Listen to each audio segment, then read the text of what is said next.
چھٹا چلا گیا۔ یہ خواہش بھی تو آپ کی موت کے ساتھ نہیں مر سکی، لگتا ہے میری محبت کے ساتھ ہی ختم ہوگی۔ دونوں ہاتھوں سے چہرے کو ڈھکے وہ ہاتھوں کو بالوں میں سے گزار کر سر کے پیچھے لے گیا، پھر انگلیوں کو آپس میں پھنسا کر سیڑھیوں پر لیٹ گیا۔ آفاق اور سمیرہ اپنے دونوں بچوں کے ساتھ وجدان کے گھر کے لاؤنج میں آئے بیٹھے تھے۔ وجدان اس کے امی ابو، اس کے بھائی بھابھی کے ساتھ ہی لاؤنج میں موجود تھے۔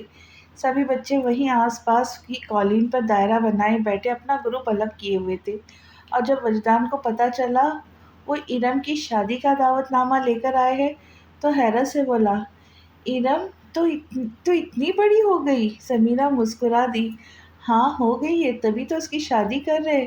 مجھے تو نہیں لگتی، ہاں قد کچھ لمبا ہو گیا اور بال بھی بڑھا لیے، مگر پھر بھی بچی سی لگتی اور حرکتیں تو ذرا نہیں بدلی، بات بات پر چڑھتی ہے، تم جو چڑھانا نہیں چھوڑتے۔ آفاق نے مسکراتے ہوئے کہا۔ آفاق نے خالی کپ ٹیبل پہ رکھتے ہوئے وجدان کو اشارہ کیا اور دونوں اٹھ کر باہر آ گئے۔ تم ٹھیک ہو؟ پودے کے پتے کو نوچتے ہوئے آفاق نے بظاہر سرسری سا پوچھا تھا۔ وجدان اس کی بات پر ذرا سا مسکرایا اور بولا، تمہیں میرے ٹھیک ہونے پر شک کیوں رہتا ہے؟ پورے 5 مہینے کا کورس کر چکا ہوں، اب تو میرے پاس مینٹل ہیلتھ کا سرٹیفکیٹ بھی ہے۔ چلو یہ تو اچھی بات ہے کہ اب تم ٹھیک ہو، ہم سبھی چاہتے تھے کہ تم بالکل ٹھیک ہو جاؤ، آفاق نے کہا، پھر اس کی طرف دیکھنے لگا۔ لیکن وجدان، میں اکثر سوچتا ہوں کہ کاش تم ملیحہ کی اس ایک جھلک کو بھول جاتے، تو شاید وہ سب نہ ہوتا جو ہوا۔ ملیحہ مرتی، نہ تمہارے حصے میں اتنی بربادیاں آتی۔ مجھے بتاؤ وجدان، آخر تم نے محبت کر کے کیا پایا؟ وجدان خاموش ہی رہا، کچھ بھی نہیں، لیکن اگر تم محبت نہ کرتے تو آج عمر کے اس حصے میں جب تمہارے ساتھ کے لوگ اپنے کیریئر کے اونچائی پر پہنچ چکے، تمہیں صفر سے شروعات نہ کرنی پڑتی۔ تمہیں ان 10 سالوں میں بہت کچھ کر سکتے تھے، تم ان 10 سالوں میں بہت کچھ کر سکتے تھے، عزت، شہرت، دولت اور ان گنت کامیابیاں۔ وہ چپ ہوا تو وجدان نے بولنا شروع کیا، ملیحہ کی اس ایک جھلک کو بھول جاتا تو اپنی تنہائیوں میں کس چہرے کو یاد کرتا؟ محبت میں صرف پا کر رہنا ہی نہیں، یہ انسان کو اپنی رمز بھی سکھاتی ہے، جسے سیکھنے کی 2 ہی شرطیں، ایک محبت کو پانے کی مشروط نہ کرنا، 2 کھونے پر ایک محبت کو ترک نہ کرو۔ اگر کوئی سمجھے تو یہی 2 شرطیں محبت کی رمز ہے، اور اسی رمز کو سمجھ گیا، اس کی محبت خالص ہو گئی، اور خالص محبت سچے ایمان کی طرح ہے، کیونکہ اس کی بھی یہ محبت ہے کہ پانے اور کھونے سے مشروط نہیں ہوتا۔ جس کے دل میں سچا ایمان ہو، محبت اس کی عادت بن جائے گی، اور جس کے دل میں خالص محبت ہو، ایمان اس کے دل میں گھر کر لے گا۔ وجدان نے مدہوش ہو کر چند لمحے آفاق کا چہرہ دیکھا، پھر مسکرایا، آج میرے دل میں محبت بھی ہے اور ایمان بھی۔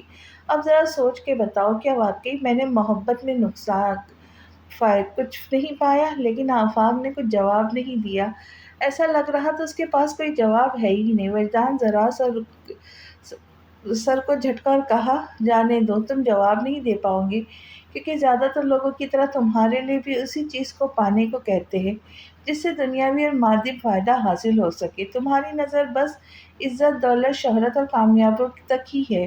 تمہارے نزدیک میں جو نہیں پا سکا ایک دن اسے پا لوں گا، مگر میں جو کھو چکا ہوں اس کے افسوس کرنے کے لیے 10 سال بہت کم ہے۔ لیکن مجھے تمہارے خلوص پر کوئی شک نہیں، اسی لیے تسلی دیتے کریئر کی طرف توجہ دے رہا ہوں۔ شاید میری ذمہ داری، اور میں جانتا ہوں کہ اس کے مستقبل کے لیے میری کامیابی ضروری ہے، یعنی یہ کریڈٹ بھی شایان کو جاتا ہے۔ وہ ہلکے پھلکے انداز میں بول کر مسکرایا، پھر سنجیدہ ہو گیا، لیکن وجدان، تمہیں نہیں لگتا تم نے اس بچے کو اپنی کمزوری بنا لیا ہے؟ پتہ نہیں آفاق، اس بچے میں کیا ہے جو میرا دل اس کی طرف کھینچا چلا جاتا ہے۔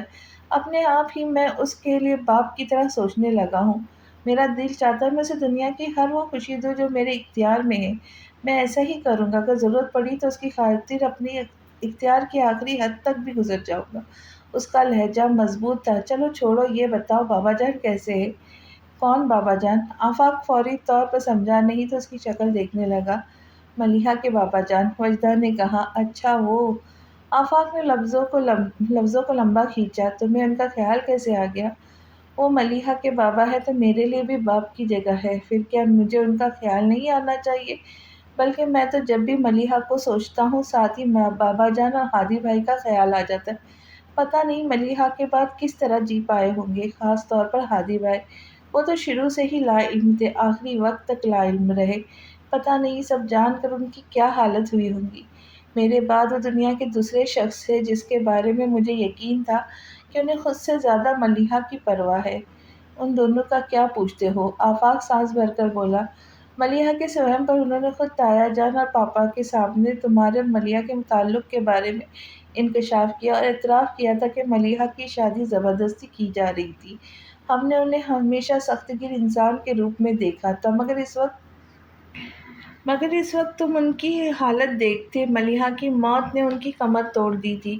اوپر سے یہ پچھتاوا کہ ملیحہ کی موت کے ذمہ دار وہ خود ہیں۔ ان کے پچھتاوے کا یہ عالم تھا کہ خود کو ملیحہ کا قاتل کہہ رہے تھے۔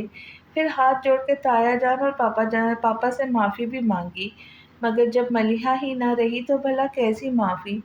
نور الہدیٰ بھی کچھ کم برہم نہیں تھا، مگر اس کی مجبوری یہ ہے کہ اسے پھوپھا جان سے بہت محبت ہے، وہ کچھ بھی کر لے ان سے تعلق نہیں توڑ سکتا۔ پھر بھی یہی وہاں سے اطلاع ملتی رہتی ہے کہ اس کے رویے میں پھوپھا جان کے لیے سرد مہری آ گئی ہے، اور ملک انکل کی ڈیتھ کے بعد سے تو وہ بالکل گوشہ نشین ہو چکے ہیں۔ ان کی حالت کا سن کر تو ہاتھ اپنے کانوں کو چھونے لگتے ہیں۔ آفاق نے محسوس کیا کہ بابا جان کی حالت کا سن کر وجدان مضطرب ہو گیا تھا۔ تو کیا تمہارا ان سے بالکل بھی تعلق نہیں رہا؟ نہیں، ہماری ان سے آخری ملاقات ملیحہ کے سوئم پر ہی ہوئی تھی۔ اس کے بعد ایک بار نور الہدیٰ اپنی شادی کا انویٹیشن دینے آیا تھا۔ تایا جان اور پاپا نے تو صاف منع کر دیا، لیکن ہمیں اجازت دے دی تھی، مگر کوئی نہیں گیا۔ قصر فاروقی نے 2 ایسے بڑے صدمے دیے ہیں کہ اب اس کی طرف دیکھنے کو بھی دل نہیں کرتا، لیکن پھر بھی نور الہدیٰ کا نام سنائی دیتا رہتا ہے۔ وہ ایک کامیاب بزنس مین ہے۔ اگر تم بزنس میگزین پڑھو تو ان میں اکثر نور الہدیٰ اور فاروقی گروپ آف انڈسٹریز کے بارے میں چھپتا رہتا ہے۔ چلو یار اندر چلتے ہیں، یہاں دھوپ بہت تیز ہو گئی ہے۔ اس کا دل اچراٹ ہو گیا تھا، لہجے میں بیزاری صاف جھلک رہی تھی۔ آفاق بھی اس کے پیچھے پیچھے اندر آیا تو بچے سینٹرل ٹیبل پر البم کھول کر اس کے ارد گرد کالم پہ بیٹھے تھے اور تصویریں دیکھتے ہوئے تبصرے کر رہے تھے، لیکن ان کے بچگانہ تبصرے اتنے مزیدار تھے کہ سب اپنی باتیں چھوڑ کر صوفوں پر آگے جھکے تصویروں کو دیکھتے ہوئے ان کی باتوں پہ ہنس رہے تھے۔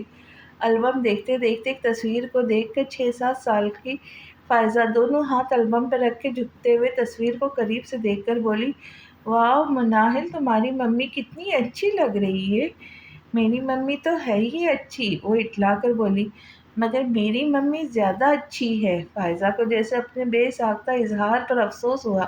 زوار کو اس کی بات اچھی لگی تھی، تیز لہجے میں کہا۔ اچھی نہیں لگی تھی، تیز لہجے میں کہا، جی نہیں، میری ممی زیادہ اچھی ہے۔ فائزہ اپنے سے بڑے زوار کے لہجے پہ سہم گئی۔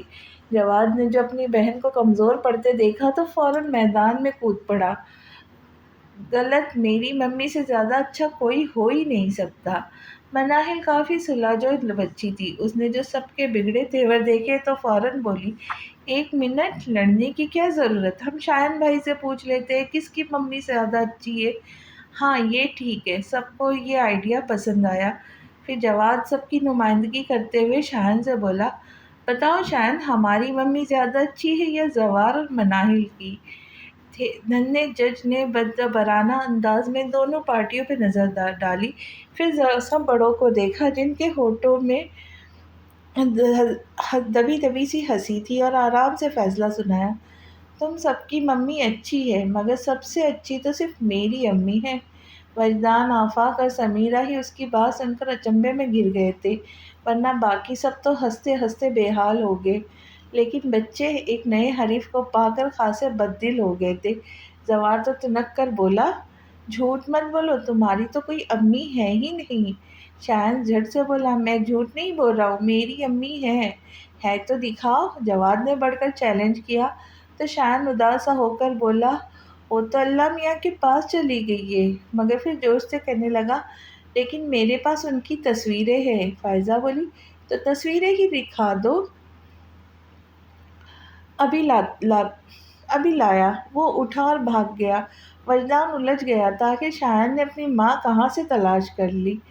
ہاں، آفاق اور سمیرہ بھی حیران سے تھے، تبھی وہ واپس آیا۔ یہ رہی میری امی کی تصویریں، اس نے کہتے ہوئے لفافہ ہاتھ میں پکڑ کر جھاڑ دیا۔ ٹیبل پہ پہلے سے ہی کھلے البم کے اوپر ملیحہ کی تصویریں بکھر گئی۔ وجدان کے تو ہوش اڑ گئے، آفاق اور سمیرہ بھی سٹ پٹا گئے۔ دونوں نے ایک ساتھ ہی اس کی طرف وضاحتی نگاہوں سے دیکھا، پھر اس کے متغیر چہرے کو دیکھ کر احساس ہوا کہ وہ بھی حیرت میں ہے۔ مناہل ملیحہ کی ایک تصویر ہاتھ میں لے کر مزمل سے کہہ رہی تھی، دیکھے بابا، شایان بھائی کی امی کتنی پیاری ہے۔ وہ سمجھانے لگا، شایان بھائی کی امی نہیں، انہیں چاچی کہو۔ چچی سچ مچ بہت پیاری ہے، زوار بولا۔ بچے اختلاف بھلا کر تصویر میں کھو گئے۔ شایان ان کے تعریفی جملوں کو سن کر فخر سے مسکرا رہا تھا۔ آفاق تو ملیحہ کے لیے چچی کا خطاب سن کر بھی خود کو سنبھالے رہا۔ بس سمیرہ کے چہرے پہ ناگواری جھلک آئی، لیکن وہ لوگ ہمیشہ ملیحہ سے لا تعلقی کا اظہار کرتے آئے تھے، اس لیے کچھ بول نہ سکے، اور وجدان جو کچھ بولنے کے لائق نہیں رہا تھا، مگر چچی کا لفظ سنتے ہی اس کے اعصاب جھنجھلا گئے۔ یہ کیا لگا رکھا ہے؟ وہ سخت آواز میں بولا۔ شایان، یہ تصویریں تمہیں کہاں سے ملی؟ شایان نے پہلے کبھی وجدان کو غصے میں نہیں دیکھا تھا۔ وہ سہمے ہوئے انداز میں مصطفیٰ عظیم کے پیچھے جا چھپا تو انہوں نے ہاتھ بڑھا کر اسے اپنے پاس کر لیا اور وجدان کو دیکھ کر ناراضی سے بولے، بچوں کو کیوں ڈانٹتے ہو؟ جو کہنا ہے مجھ سے کہو۔ ملیحہ کی تصویریں اسے میں نے ہی دی تھی۔ آپ نے؟ وہ حیرت سے بولا، ہاں، حالانکہ یہ کام تمہیں کرنا چاہیے تھا۔ ایک تو اس معصوم نے اپنی ماں کو کھو دیا، اوپر سے تم نے بھی اسے اس کی ماں سے انجان رکھا، اس کا نام تک شایان کو نہیں بتایا۔ ماں کا حوالہ بچے کے لیے بہت ضروری ہوتا ہے وجدان۔ قدرت پیدائش کے وقت ہی ہر بچے کے دل میں ماں کے لیے محبت ڈال دیتی ہے۔ اس محبت کو کنارہ ملنا ضروری ہے، اگر نہ ملے تو بچے کے اندر خلا رہ جاتا ہے۔ تم کیسے باپ ہو جو اپنے ہاتھ اپنے بچوں کی خلا میں ڈھکیلنا چاہتے ہو؟ ابو پلیز، وہ خوف بھرے انداز میں ہاتھ اٹھا کر بولا تو تعصب سے کہنے لگے، مجھے تم پر افسوس ہو رہا ہے وجدان، تمہارے لیے اپنا دکھ اپنی اولاد سے بڑھ کر ہے۔ ذرا سوچو، تم اس عمر میں بھی ماں کے آنچل کی چھاؤ تلاش کرتے ہو، اور اس معصوم نے تو ماں کی گود دیکھی ہی نہیں۔ وہ ماں کے لیے کتنا ترستا ہوگا، اس کی یہ محرومی تو ختم نہیں ہو سکی، پر کم از کم اس کے پاس اپنی ماں کی شناخت تو ہو۔ آپ کی ہر بات صحیح، لیکن اس حوالے سے ملیحہ کا ذکر کرنے کی کیا ضرورت ہے؟ وہ چڑ کر بولا تھا۔ حد کرتے ہو وجدان، عائشہ ملامتی لہجے میں کہنے لگی، اگر ملیحہ کا ذکر نہ ہو تو کس کا ہو؟ وہ صرف تمہاری بیوی ہی نہیں تھی، ہمارے پوتے کی ماں بھی تھی، بہو تھی ہماری۔ وجدان کے تو جیسے سر پر دھماکہ ہوا تھا، اس نے ایک دم سے ہاتھ اٹھا کر انہیں چپ کروا دیا، پھر انگلی دکھاتے ہوئے سخت لہجے میں بولا، نہ تو شایان آپ کا پوتا ہے، نہ ملیحہ آپ کی بہو تھی، ان دونوں سے آپ کا کوئی رشتہ نہیں، آئندہ یہ بات یاد رکھیے گا۔ وجدان کی ہمت جواب دے گئی تھی، اپنی بات کہہ کے اس نے ٹیبل پر سے فوٹوگرافز اٹھائے، پھر ہاتھ شایان کی طرف بڑھایا جس کے ہاتھوں میں ملیحہ کی تصویر تھی، اور کہا، یہ تصویر مجھے دے دو۔ وہ اپنا ہاتھ پیچھے کر کے نفی میں سر ہلانے لگا تو وجدان نے ہاتھ بڑھا کر وہ تصویر اس کے ہاتھ سے نکالی، پھر اس کی طرف دیکھا بھی نہیں۔ وہ مچل کر روتا ہوا اس کے پیچھے آیا تھا، مگر مزمل نے اس کا بازو تھام کر اسے اپنی گود میں بٹھا لیا اور چپ کرانے لگا، مگر وہ روتا ہی گیا۔ آفاق اور سمیرہ پرسکون ہو گئے تھے، آنکھوں ہی ایک دوسرے کو اشارہ کر کے اٹھ گئے۔ ہم چلتے ہیں، آفاق نے سکتے میں گری عائشہ سے کہا، پر کسی نے جیسے سنا ہی نہیں۔ وہ دونوں اپنے بچوں کے ساتھ باہر آ گئے۔ گاڑی میں بیٹھی سمیرہ آفاق سے بولی، یہ لوگ بھی عجیب ہے، نہ کسی سے پوچھا نہ سوال کیا، سب کچھ خود ہی فرض کر کے بیٹھ گئے۔ مگر اب تو وجدان صاف صاف کہہ چکا ہے، بس بات ختم، لیکن گھر میں کسی سے ذکر نہ کرنا۔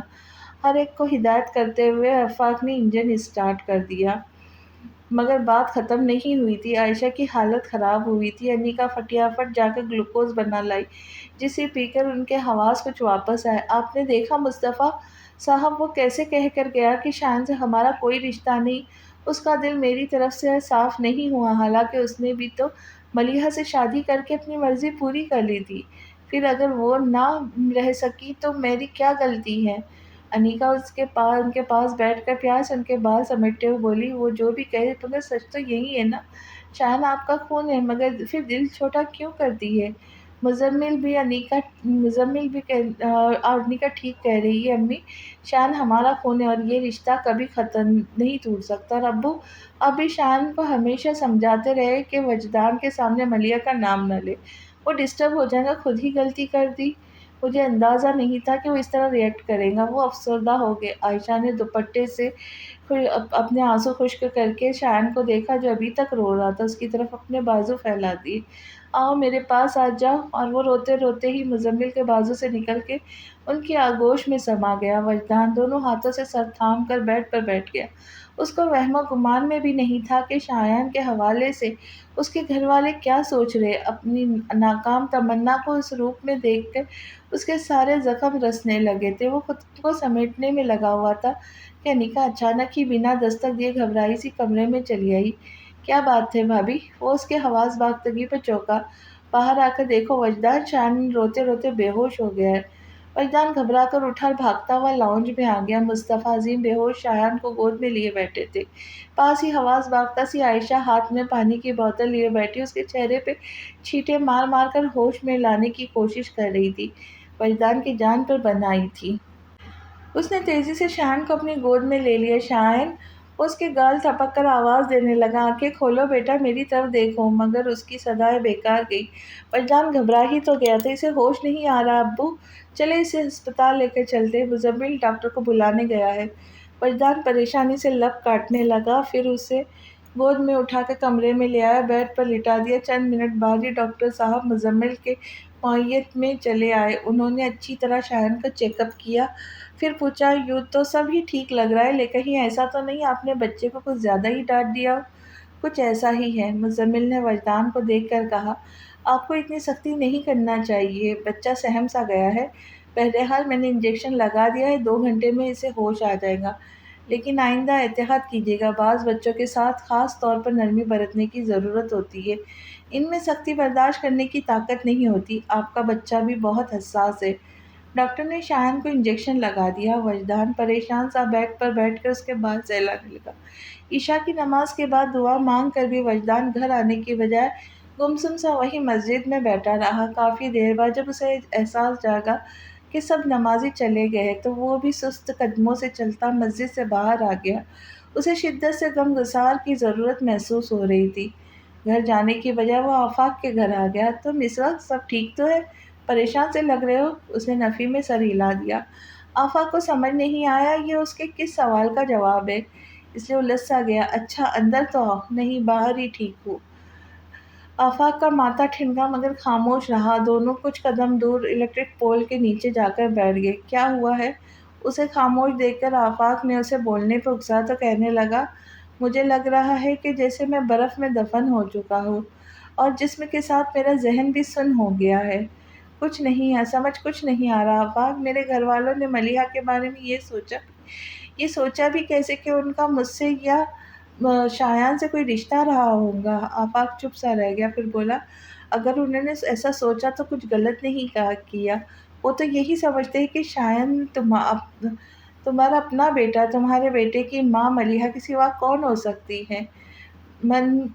شایان کے ساتھ میرا ایسا رشتہ نہ جوڑو۔ وجدان کا لہجہ عجیب سا ہو گیا تھا۔ میں کب جوڑ رہا ہوں؟ آفاق جلدی سے ہاتھ اٹھا کر بولا، ویسے اگر تم پہلے ہی اپنے گھر والوں کو اس کے بارے میں سچ بتا دیتے تو آج یہ سب نہ ہوتا۔ اس کی بات پر وجدان وضاحت دینے لگا، میں نے کبھی اپنے گھر والوں کو دانستہ اس بات کے لیے مجبور نہیں کیا تھا کہ وہ شایان کو میری سگی اولاد سمجھے، لیکن آج جب میں نے محسوس کیا کہ وہ ایسا ہی سمجھ رہے ہیں تو مجھے چپ رہنا بہتر لگ رہا ہے۔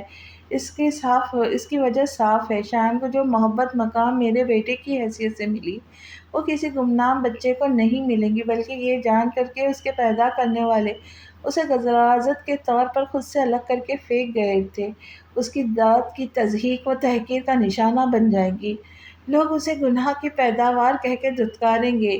ہمارے معاشرے میں انہیں ظالم رسم کے رواج ہے کہ گناہگار سے کوئی نہیں پوچھتا اس نے گناہ کا ارتکاب کیوں کیا، بے گناہ کو سزا دینے سبھی چلے آتے۔ میں شایان کو طنز کا نشانہ بننے نہیں دے سکتا۔ ایسے سچ کا کیا فائدہ جو اسے ذلت کے گڑھے میں اتار کر عمر بھر تحقیر کے پتھروں سے سنسار کرتے رہے۔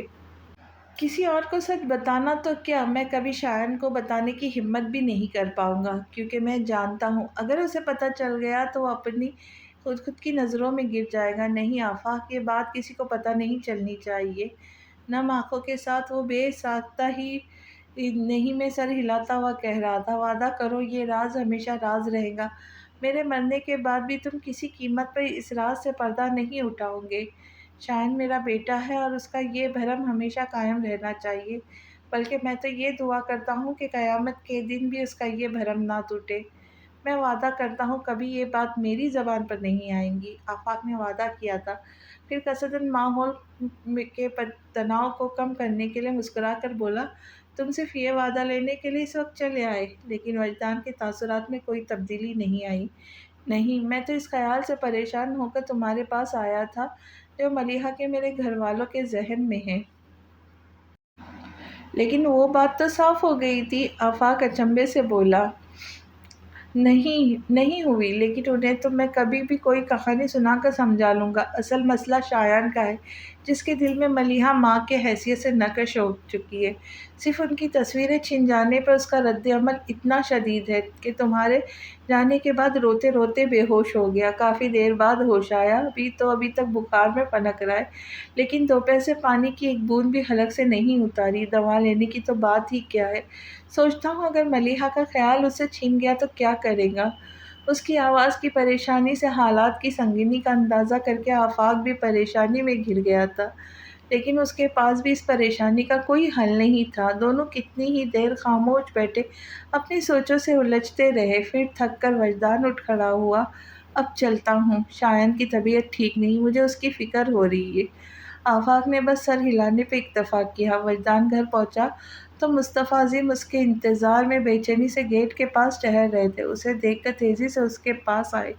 حد ہوتی ہے لاپرواہی کی، بیمار بچے کو چھوڑ کر کہیں گھنٹوں سے غائب ہو۔ کسی اور کا احساس نہ سہی، انسان اپنی اولاد کا احساس تو کر لیتا۔ کیا شایان کی طبیعت زیادہ خراب ہو گئی ہے؟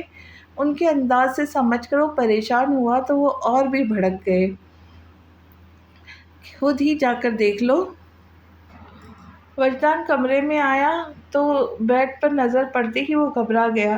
شایان بے سود پڑا تھا، مزمل پریشان سی صورت لیے اس کے سرہانے بیٹھا تھا۔ دوسری طرف متفکر سی بیٹھی انیکا اس کے ماتھے پر پٹیاں رکھ رہی تھی۔ اس کے سامنے ہی عائشہ بیٹھی تھی اور ٹھنڈے پانی میں بھیگا تولیہ کبھی شایان کے تلیوں پہ رگڑتی اور کبھی نم تولیے سے اس کا سینہ مسلنے لگتی تو لگتا بھاپ اڑ رہی ہو۔ لیکن شایان کے دہکتے چہرے کو دیکھ کر لگ نہیں رہا تھا ان کی کوششیں سودمند ثابت ہو رہی ہے۔ وجدان بوکھلایا سا شایان کے پاس چلا آیا۔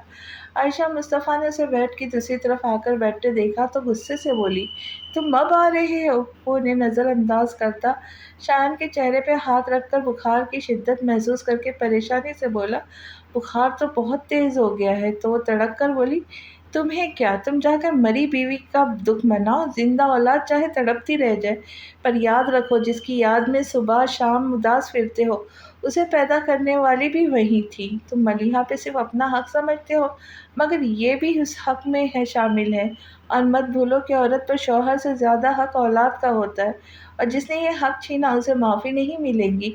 بس کرے امی، مزمل نے انہیں ٹھنڈا کرنے کی کوشش کی تو وہ اسی پر چڑھ دوڑی، خبردار جو تم نے اس کی طرفداری کی تو غضب خدا کا کیا حالت ہو گئی بچے کی، دوپہر سے رات میں ہو گئی، وہ بخار میں نچڑ کے رہ گیا ہے، مگر باپ کو پرواہ ہی نہیں۔ کیا ہو گیا امی، کچھ تو خیال کرے، اس کا بچہ بیمار ہے، بھلا باپ سے زیادہ کسے پرواہ ہو سکتی ہے۔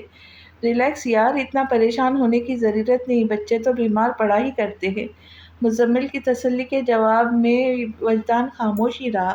شایان کے تپتے ہاتھ کی پشت پر ہونٹ رکھتے ہوئے آنسو ضبط کرنے کی کوشش میں وجدان کی آنکھیں سرخ ہو گئی تھی۔ وہ خود کو بے بسی کی انتہا پہ محسوس کر رہا تھا۔ رات کافی ہو گئی ہے مزمل بھائی، جائے آپ بھابھی کو لے جائے اور خود بھی آرام کرے، اور ابو آپ بھی تھک گئے ہوں گے، آپ شایان کی فکر نہ کریں، میں اس کے پاس ہوں، اور امی کو بھی سمجھائیں، یوں پریشان ہونے سے ان کی طبیعت خراب ہو جائے گی۔ اس نے مصطفیٰ عظیم سے کہا تو انہوں نے سر ازبات میں ہلا دیا اور اٹھ کر کمرے سے باہر چلے گئے۔ وقفے سے سب اٹھ کر اپنے اپنے کمرے میں آرام کرنے چلے گئے۔ 8 سال میں پہلی بار ایسا ہوا کہ وجدان نے جماعت چھوڑ دی ہو۔ فجر کی نماز اس نے کمرے میں ہی پڑھی تھی۔ فجر کی نماز کے بعد وہ جائے نماز پر بیٹھا دعا مانگ رہا تھا۔ یہ تو میں جان چکا ہوں کہ کبھی تو لے کر اور کبھی دے کر آزماتا ہے، مگر یہ جان نہ پایا کبھی کبھی تو پرانے زخموں کو دھیڑ کر بھی نئی آزمائش میں ڈالتا ہے۔ اللہ مجھے اتنی طاقت دینا کہ اس آزمائش سے گزر جاؤں۔ ہاتھ پھیرتے ہوئے وہ سجدہ ریز ہو گیا، پھر جائے نماز طے کر کے الماری میں رکھتا وہ بیڈ پر بیٹھ کر شایان کا ٹیمپریچر چیک کرنے لگا۔ رات بھر وجدان نے کمر بستر سے نہ لگنے دی تھی۔ اب کہیں جا کر کچھ تسلی ہوئی تو وہ تکیہ اونچا کر کے نیم دراز ہو گیا۔ کچھ دیر ہی گزری تھی کہ وجدان کو اپنے دائیں ہاتھ کی پشت پر شایان کا ہاتھ کا لمس محسوس ہوا۔ وہ دائیں بازو سے آنکھیں ڈھک کر لیٹا تھا، چونکتے ہوئے بازو ہٹا کر شایان کو دیکھنے لگا۔ اسے ہوش آیا تھا اور بار بار پلکیں جھپکتا ہوا کسمسا رہا تھا۔ وجدان تیزی سے اس کی طرف جھکا اور پیار سے اس کے چہرے پہ ہاتھ پھیرتے ہوئے بےتابی سے کہا، بیٹا تم ٹھیک ہو نا؟ وہ خالی خالی نگاہوں سے وجدان کی طرف دیکھتا رہا، پھر بولا، امی کی تصویریں دے دے ابو۔ وجدان بے بسی سے اسے دیکھ کر رہ گیا، پھر تھکن بھرے انداز میں سیدھا ہو بیٹھا۔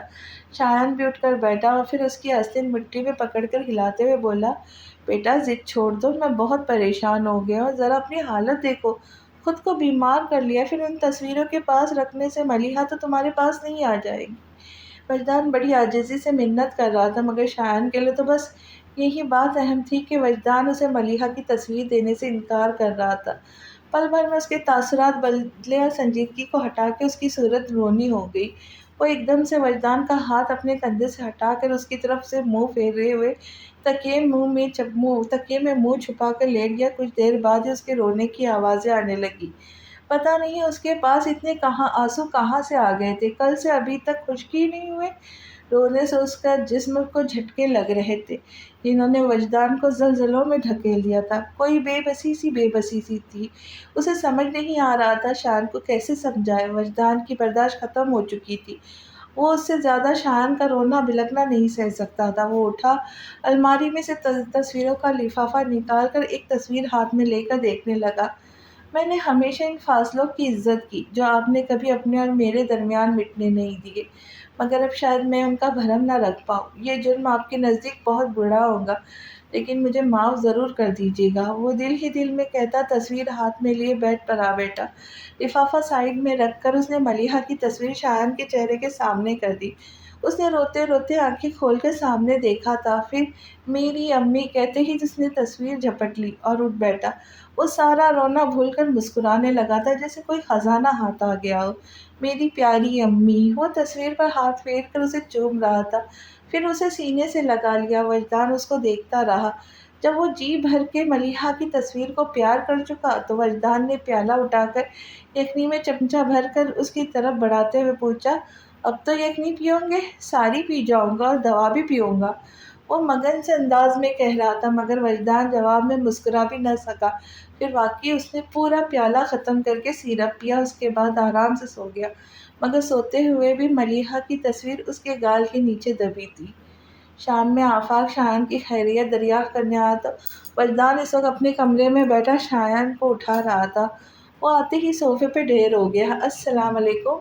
وجدان کی آواز میں تنبیہی تھی۔ آفاق بے تحاشا ہنستے ہوئے، وعلیکم السلام ورحمۃ اللہ وبرکاتہ کہتا سیدھا ہو بیٹھا اور کہنے لگا، یار یہ چنگ والے تجھے ماسٹر عبداللہ کیوں کہتے تھے؟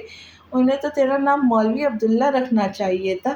وجدان ذرا سا مسکرایا، ارے صاحب یہاں تو زوروں پر پڑھائیاں چل رہی ہیں، لگتا ہے شایان ٹاپ کرے گا۔ ویسے ٹیسٹ کی کیا ڈیٹ اناؤنس ہوئی ہے؟ اس نے وجدان سے پوچھا۔ اگلے مہینے کی 2 تاریخ۔ آفاق نے سر ہلا کے شایان کو دیکھا جو منہ میں پنسل دبائے کبھی اس کا تو کبھی وجدان کا چہرہ دیکھنے لگا۔ آفاق نے محسوس کیا وہ واقعی ایک دن میں بہت کمزور ہو گیا تھا، مگر اس وقت تو وہ حشاش بشاش بیٹھا تھا۔ آفاق کو شرارت سوجی، وہ ایک دم سے شایان کے بیگ میں کچھ ڈھونڈنے لگا۔ کیا ڈھونڈ رہے ہو انکل؟ بھئی تمہارے ابو کہہ رہے تھے تمہیں بخار ہے، پر مجھے نظر نہیں آ رہا، کہاں گیا؟ تم نے ضرور دوا کھا لی ہوگی، تبھی تو وہ بھاگ گیا۔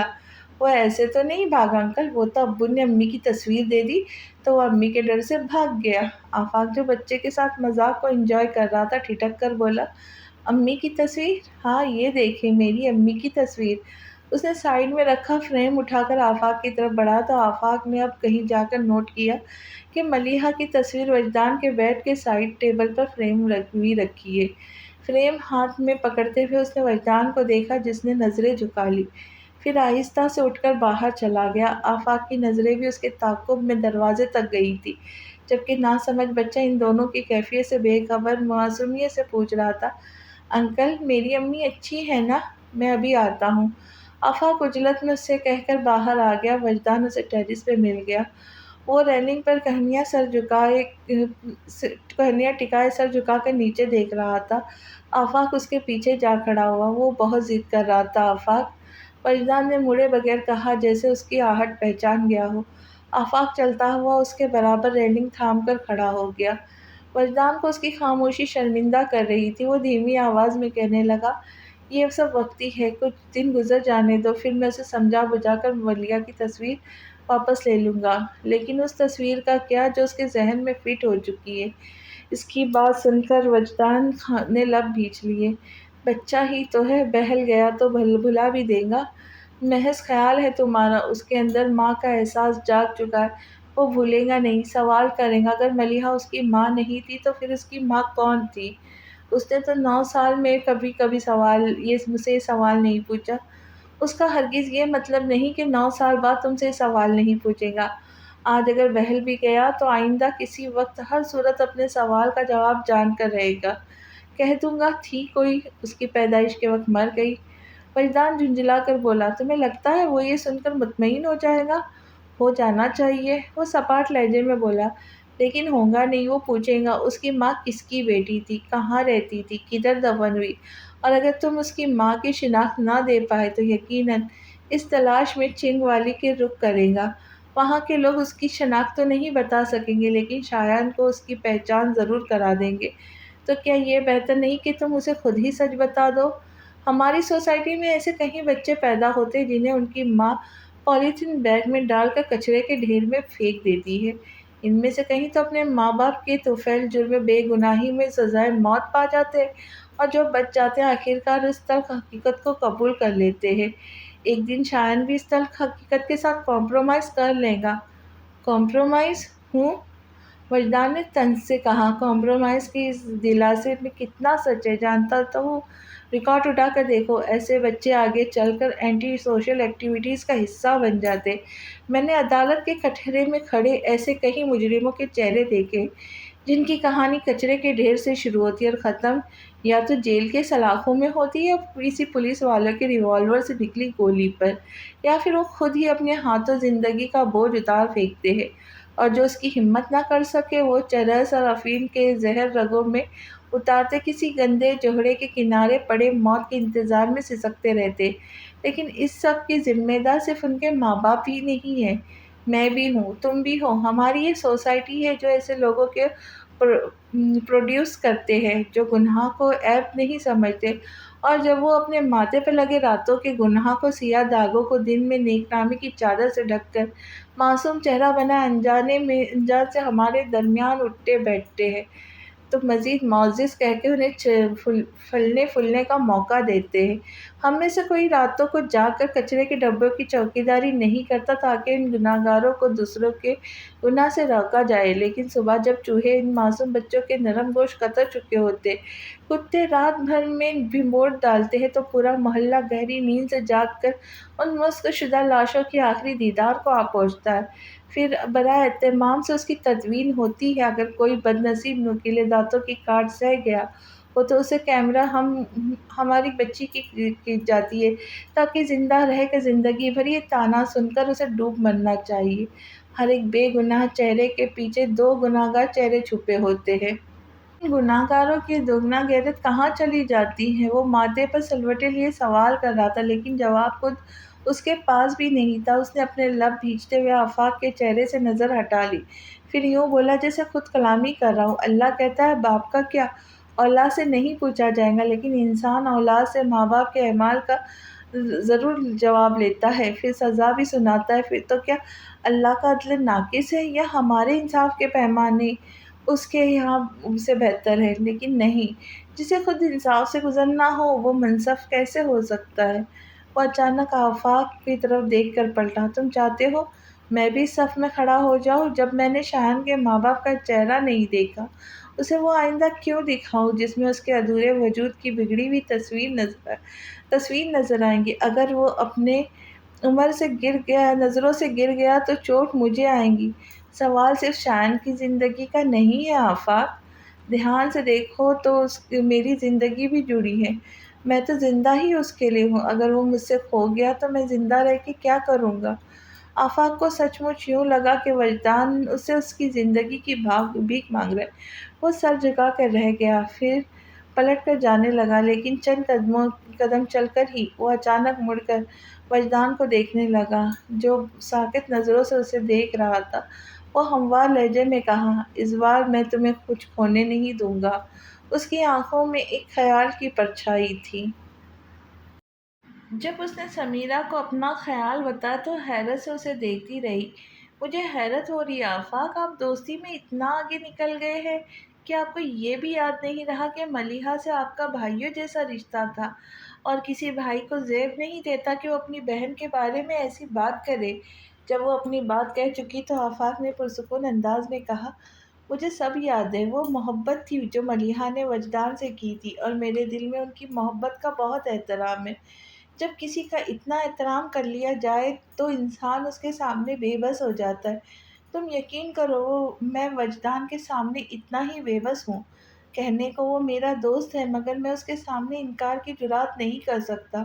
اب تم اسے چاہو جو بھی کہو۔ مگر اسے گمسم دیکھ کر پوچھا، چپ کیوں ہو گئی؟ وہ دھیمے لہجے میں بولی، آپ نے بات ہی ایسی کہہ دی، کوئی کچھ کہہ نہیں سکتا۔ سمیرہ کے چہرے سے فکرمندی جھلک رہی تھی، لیکن مجھے نہیں لگتا کہ ابا چاچو وجدان کا ایسا لحاظ کریں گے۔ اگر ہم دونوں مل کر انہیں سمجھانے کی کوشش کریں تو شاید بات بن جائے۔ ملیحہ کے حوالے سے ان کے دل میں وجدان کے لیے بہت گداز ہے، بلکہ ایسا کون سا شخص ہے جو ملیحہ سے محبت رکھتا ہو اور اس کی موت کے بعد اس نے وجدان کو دل میں جگہ نہ دی ہو؟ پھر صرف ہم دونوں ہی کیوں؟ فون کر کے سب کو بلوا لیتے۔ ہم تمام کزنز کا رشتہ ملیحہ کے ساتھ ایک جیسا ہے، اس لیے انہیں ساتھ ملانا آسان ہوگا۔ پھر امی، چچی اور پھپھو کو ہم خیال بنا کر ابو اور چاچو سے بات کریں گے تو انہیں منانا قدرے آسان ہو جائے گا۔ ویسے تمہارا آئیڈیا ہے تو زبردست، جاؤ جا کر فون لے کر آؤ۔ میں ابھی جنید کو فون کر کے کہہ دیتا ہوں پہلی فلائٹ سے گوہر اور پھپھو کو ساتھ لے کر کراچی آ جائے۔ اس کے بعد ہم سائمہ اور عظمیٰ کو بھی بلوائیں گے، ٹھیک ہے؟ بس سمد اور زارا سے آپ آج ہی بات کر لیں۔ وہ کہہ کے فون لانے کے لیے اٹھ کھڑی ہو گئی۔ آفاق کو اپنے کزنز کو اپنا ہم خیال بنانے میں دقت نہیں ہوئی۔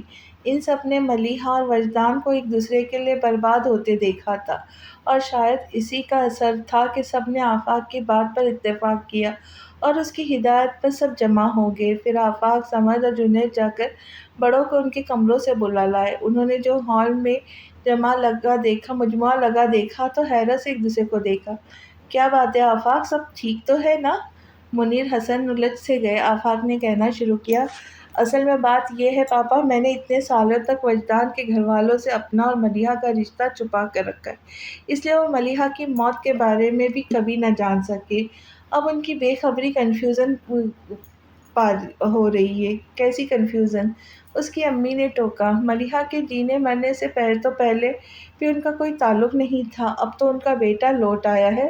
یہی تو کنفیوژن شروع ہوتی ہے کہ ان کا بیٹا اکیلا نہیں لوٹا، اس کے ساتھ ایک بچہ بھی ہے جسے وہ دانستہ میں وجدان کی حقیقی اولاد سمجھ رہے۔ تو اس سے ملیحہ کا کیا تعلق؟ آمنہ نہ سمجھی سے بولی، تعلق یہ ہے آمنہ پھوپھو کہ وہ کیونکہ یہ نہیں جانتے وجدان ملیحہ کے انتقال کے بعد ذہنی توازن بگڑ جانے کے باعث گھر سے چلا گیا، اس لیے ان کا خیال ہے کہ وجدان نے ملیحہ سے شادی کرنے کے لیے گھر چھوڑ دیا تھا اور پھر اس سے شادی کر لی، اور شایان ان دونوں کی اولاد ہے۔ کیا؟ بیک وقت سب کی زبانوں سے نکلا۔ پھر افتخار حسین ناگواری سے بولے، کسی کی بیٹی کے بارے میں وہ لوگ اتنی بڑی بات کیسے سوچ سکتے ہیں؟ اور کیا وجدان نے بھی انہیں نہیں روکا؟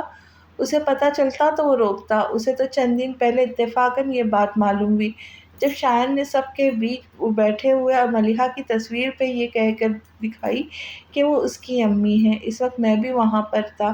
وجدان تو شاکڈ رہ گیا۔ اس نے فوراً ہی ملیحہ کی تصویر شایان سے لے لی، مگر ملیحہ کے ساتھ وہ بچہ اتنا اٹیچڈ ہو گیا ہے کہ صرف تصویر چھن جانے پر بیمار پڑ گیا، اور جب تک اسے ملیحہ کی تصویر واپس نہ کر دی گئی، کھانا پینا تو دور، اس بچے نے دوا تک لینے سے انکار کر دیا۔ وہ سانس لینے کو رکا تو منیر حسن نے حیرت سے سوال کیا، لیکن ملیحہ کی تصویر شایان کو کہاں سے مل گئی؟ آفاق بے اختیار جھجک سا گیا، پھر سنبھل کر بولا، وجدان نے کبھی ملیحہ کی کچھ تصویریں کھینچی تھی جو اس کے جانے کے بعد اس کے گھر والوں کے ہاتھ لگ گئی۔ پھر جب وجدان لوٹا تو اس کی ذہنی حالت کے پیش نظر خود ڈاکٹر نے بھی منع کر دیا کہ اس سے ملیحہ کا ذکر نہ کیا جائے، وہ ڈپریسڈ ہو جائے گا، اور مجھ سے پوچھنے کی شاید انہوں نے ضرورت محسوس نہیں کی، اور ان کے ذہنوں نے حالات و واقعات کو جوڑ کر ایک کہانی تیار کر لی جو بظاہر سچ ہی لگتی ہے۔ مگر مسئلہ یہ نہیں ہے، انہیں تو سمجھایا جا سکتا ہے، مسئلہ شایان کا ہے۔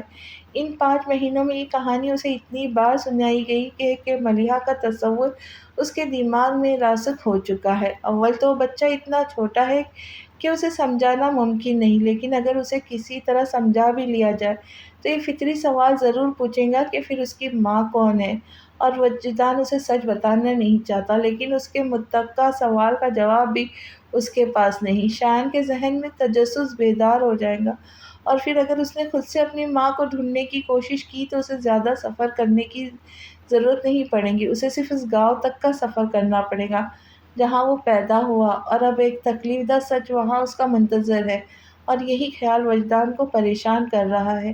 اس کے دل میں یہ خوف بیٹھ گیا ہے کہ اگر شایان کو پتہ چلا تو اسے کھو دے گا۔ میں نے وجدان کی آنکھوں میں یہ خوف ایک بار پہلے بھی دیکھا تھا جب اسے ملیحہ کی انگیجمنٹ کا پتہ چلا تھا، لیکن اس نے ملیحہ کو کھو دیا۔ ذرا سوچے، ملیحہ کو کھو کر وہ پاگل ہو گیا تھا، اگر شایان کو بھی کھو دیا تو مر جائے گا۔ اللہ نہ کرے۔ سمیرہ کی امی بے اختیار اپنے کلیجے کو تھام کے رہ گئی۔ افتخار حسن بھی ایک پل کو بے قرار ہوئے تھے، پھر تفکر سے گویا ہوئے۔ اب اس پریشانی کا کیا حل؟ آفاق نے انہیں دیکھا۔ ایک حل ہے، لیکن شاید اسے قبول کرنا آپ لوگوں کے لیے مشکل ہے۔ وہ رکا اور بہن بھائیوں کے چہرے دیکھے جو اس کی ہمت بندھا رہے تھے۔ کیوں نہ ہم شایان کو ملیحہ کے بیٹے کی حیثیت سے قبول کر لیں؟ اس کی بات ختم بھی نہیں ہوئی تھی کہ منیر حسین دہاڑے، تمہارا دماغ خراب ہو گیا ہے؟ پھر انہیں اچانک احساس ہوا کہ آفاق عمر کے اس حصے میں کہ اب انہیں اس سے اس لہجے میں بات نہیں کرنی چاہیے، تو چپ ہو کر اپنا غصہ ضبط کرنے لگے۔ تم نے ایسی بات کہنے کی جرات بھی کیسے کی؟ تمہیں ذرا شرم نہیں آئی؟ اس کی امی ملامت کر رہی تھی۔ آمنہ بھی ناراضی سے بولی، کیا ہو گیا آفاق؟ اپنے دوست کی محبت میں اتنے اندھے ہو گئے ہو کہ بہن کے نام پر من گھڑت کہانیاں بناتے، تمہیں ذرا احساس نہیں ہوا؟ دور بیٹھے جنید نے جو دیکھا کہ آفاق پر چڑھائی ہو رہی ہے تو فوراً اٹھ کر ان کے پاس آیا۔ امی پلیز، اور ممانی جان آپ بھی ذرا سوچیں تو یہ من گھڑت کہانیاں وجدان کے جینے کا بہانہ بن گئی ہے۔ اب کونے میں دبکا سمجھ بھی آگے آیا، شایان کی زندگی کو بھی رخ ملے گا، اور چاہے ہمارا اس سے کوئی تعلق نہیں ہے، پر وہ ایک معصوم بچہ ہے، اس کے گردن کے گرد کس تلخ حقیقت کا پھندا کس کے ہمیں کیا ملے جائے گا؟ اور اللہ بھی تو کہتا ہے دوسروں کے عیب ڈھکو۔ ہمیں تو خوش ہونا چاہیے کہ ہماری ملیحہ کتنی قسمت والی ہے، ورنہ لوگوں کے اچھے عمل ان کے موت کے ساتھ ہی رک جاتے ہیں، پر ملیحہ مر جانے کے بعد بھی کسی کی بھلائی رہے، کسی کے ساتھ رہیں گی۔ سمیرہ پست لیکن مستحکم آواز میں بولی تو اس کی امی اسے گھورنے لگی۔ یہ بھلا کیا تک ہوئی؟ کسی کا پردہ رکھنے کے لیے ملیحہ کے سر سے چادر اتار دے؟ وہ ہماری بیٹی جیسی تھی، کیسے ہم اپنی کنواری بیٹی کے لیے کہہ دیں کہ وہ کسی کی بیوی، کسی کے بچے کی ماں تھی؟ سائمہ ان کی بات سن کر احسان سے بولی، اگر ملیحہ آپ کی بیٹی تھی تو وجدان کو بھی آپ اور ابو اپنا بیٹا مانتے ہیں، بلکہ اس گھر میں اس کا جو بھی مقام ہے وہ آفاق کی وجہ سے نہیں، آپ دونوں کی وجہ سے اسے ملا ہے۔ پھر آخر اس نے کیا کیا تھا؟ صرف محبت، جس کے لیے وہ 10 سال سے سزا کاٹ رہا ہے، آخری لحظ میں کاٹتا رہا ہے۔ کیا اس کا دکھ آپ کا دل نہیں دہلاتا؟ اس کی عمر رائگاں گئی ہے، کم از کم ایک سکھ اسے مل جانے دے۔ سائمہ کی آواز میں اداسی گھل گئی۔ جس نے اس کی امی کو بھی دل گرفتہ کر دیا۔ پھر اب بولے تو اس کی آواز میں پہلے جیسی تیزی نہیں تھی۔ ایسا نہیں ہے کہ وجدان کی بربادی ہمیں نظر نہیں آتی، لیکن جھوٹ کیسے بولی؟ اس جھوٹ پر اللہ بھی گناہ نہیں دیتا جو کسی کے فائدے کے لیے بولا جائے، جبکہ یہاں تو ایک بے گناہ کی زندگی کا سوال ہے۔ گوہر نے دھیرے سے کہا تو اسے دیکھ کر رہ گئی۔ پھر کب سے خاموش بیٹھے افتخار حسن سے بولے، آپ کیوں چپ بیٹھے بھائی جان؟ ذرا دیکھیں تو بچے کیا کہہ رہے ہیں۔ وہ سنجیدگی سے کہنے لگے، بچے بڑے ہو گئے آمنہ، اور خود بھی بچے والے بن گئے، مگر افسوس ابھی تک یہ رشتوں کی نزاکت نہیں سمجھ سکے۔ وجدان سے کیا شکایت، اس کی اپنی مجبوری ہے، مگر آفاق تم بتاؤ، کسی اور کا گناہ اپنی بہن کے سر ڈالنے کے لیے تمہیں ہمت کہاں سے ملی؟ آفاق گناہ کا لفظ پر ہی اچھل ہی تو پڑا۔ میں ملیحہ کے سر کوئی گناہ نہیں ڈالا، نہ میں ایسا کچھ سوچ سکتا ہوں۔ میں تو یہ کہہ رہا ہوں کہ ہم وجدان کے گھر والوں کے خیال کی تصدیق کر دیں کہ واقعی ملیحہ اور وجدان کی شادی ہو گئی تھی، پھر شایان کی پیدائش پر ملیحہ کا انتقال ہو گیا جیسا وہ سمجھتے ہیں۔ اس میں تو گناہ کا کوئی پہلو نہیں نکلتا۔ اس کہانی کا سب سے بڑا عیب یہی ہے کہ یہ جھوٹی ہے۔ تم خود شادی شدہ اور اس رشتے کی نزاکتوں اور تقاضوں کو سے واقف ہو۔ نکاح کے بندھن میں بندھے دو لوگوں کے درمیان یہ نزاکتیں قابل احترام ہیں، مگر جن کے بیچ یہ تعلق ہی نہ ہو، ان کے بارے میں کہنا کہ وہ میاں بیوی تھے، بذات خود ایک الزام ہے۔ اور تم اس الزام سے بھی آگے نکل کر دنیا سے کہلوانا چاہتے ہو کہ ملیحہ شایان کی ماں تھی۔ وہ عجیب سے لہجے میں بولے تو آفاق پہلو بدل کے رہ گیا، مگر ان گہرائیوں کے بارے میں دانستہ سوچنا نہیں چاہتا۔ وہ پیشانی مسلتے ہوئے دھیمے لہجے میں نظریں چلاتا ہوا بولا۔ افتخار نے دبے دبے غصے سے کہا، تم نے تو کسی بھی گہرائی کے بارے میں نہیں سوچا۔ جو جھوٹ تم دنیا کو سنانا چاہتے ہو اسے سچ کرنا ملیحہ کے اختیار میں تھا، مگر اس نے ایسا نہیں کیا۔ کیا کہوں گے وجدان کے گھر والوں سے کہ ملیحہ نے گھر سے بھاگ کر شادی کی تھی؟ کیونکہ بھائی صاحب تو اس کھیل میں شامل کیے نہیں جا سکتے۔ میں ملیحہ کے لیے الفاظ بھی استعمال نہیں کروں گا، بلکہ کہوں گا، ملیحہ پھوپھا جان کو منا نہ سکی تو ہمارے گھر آ گئی تاکہ ہم انہیں منا لیں۔ پھر جب وہ نہیں مانے تو آپ نے اور پاپا نے انہیں اپنے ہاتھوں سے رخصت کیا تھا۔ آپ سمجھ رہے ہیں نا، کوئی بھی کہیں بھی نہیں کہہ سکے گا کہ ملیحہ گھر سے بھاگی تھی، بلکہ کہیں گے باپ کے گھر سے نہ صحیح، ماموں کے گھر سے ہی صحیح، لیکن وہ بزرگوں کی چھاؤں میں ودا ہوئی۔ آفاق کی بات سے وہ غمزدہ سے ہو گئے، تھکے تھکے لہجے میں بولے، سچ کہوں آفاق، تو واقعی اگر ملیحہ کے دل کی بات مجھے اس کی زندگی میں پتہ چل جاتی تو بھائی صاحب کی مخالفت مول لے کر میں ملیحہ کو وجدان کے ساتھ رخصت کر دیتا۔ وہ مجھے اتنی ہی عزیز تھی، اور اس سے بھی اندازہ ہوگا کہ میں اس کی خواہش کا احترام کروں گا۔ پھر بھی اس نے مجھ سے کچھ نہیں کہا، تو اس لیے کہ وہ اس مان کو توڑنا نہیں چاہتی تھی جو باپ اپنی اولاد پر ہوتا ہے۔ اس نے خود پر جبر کر لیا، باپ کی چوکھٹ پار نہیں کی۔ مجھے اس کی سعادت مندی پر فخر ہوتا ہے کہ مرتے دم تک اس نے باپ کی عزت سنبھالی۔ اس کے مر جانے کے بعد تم لوگوں سے کہو گے وہ ان خود غرضوں میں سے تھی جو اپنے دل کی خوشی کے لیے ہر حد توڑ دیتے ہیں۔ کیا یہ ملیحہ کے ساتھ زیادتی نہیں ہے؟ شاید۔ وہ اقرار میں سر کو ذرا سا ہلا کر کہہ رہا تھا، لیکن مجھے یہ بھی یقین ہے اگر ملیحہ کہیں سے آ جائے تو وجدان کی محبت میں جان دینے والی وجدان کی خاطر اس زیادتی کو ہنستے ہنستے برداشت کر لیں گی۔ آپ کو معلوم ہے وجدان کون ہے؟ افتخار حسن چپ رہ گئے۔ اب آفاق روانی سے بول رہا تھا، وجدان وہی شخص ہے جس نے ملیحہ کی محبت میں اپنے 10 سال پھونک ڈالے، اور میں جانتا ہوں اپنی باقی کی زندگی بھی وہ اسی فیاضی سے لٹا دے گا۔ لوگ کہتے ہیں ہم اس کی محبت میں دیوانے ہیں، اور وجدان کو لوگوں نے دیوانہ کہا۔ ہاتھوں میں پتھر لیے پاگل پاگل کی صدائیں لگاتے اس کے پیچھے بھاگے، اسے سنگسار کیا۔ بے رحمی سے پھینکے گئے پتھر اسے لہولہان کر دیتے، مگر پھر بھی ملیحہ کے تصور نہیں ٹوٹا۔ وجدان کی اس حالت کا سوچ کر میری روح کانپ جاتی ہے۔ وہ یہ سب سہتا رہا، بھلا کس نے محبت میں دنیا بھلائی؟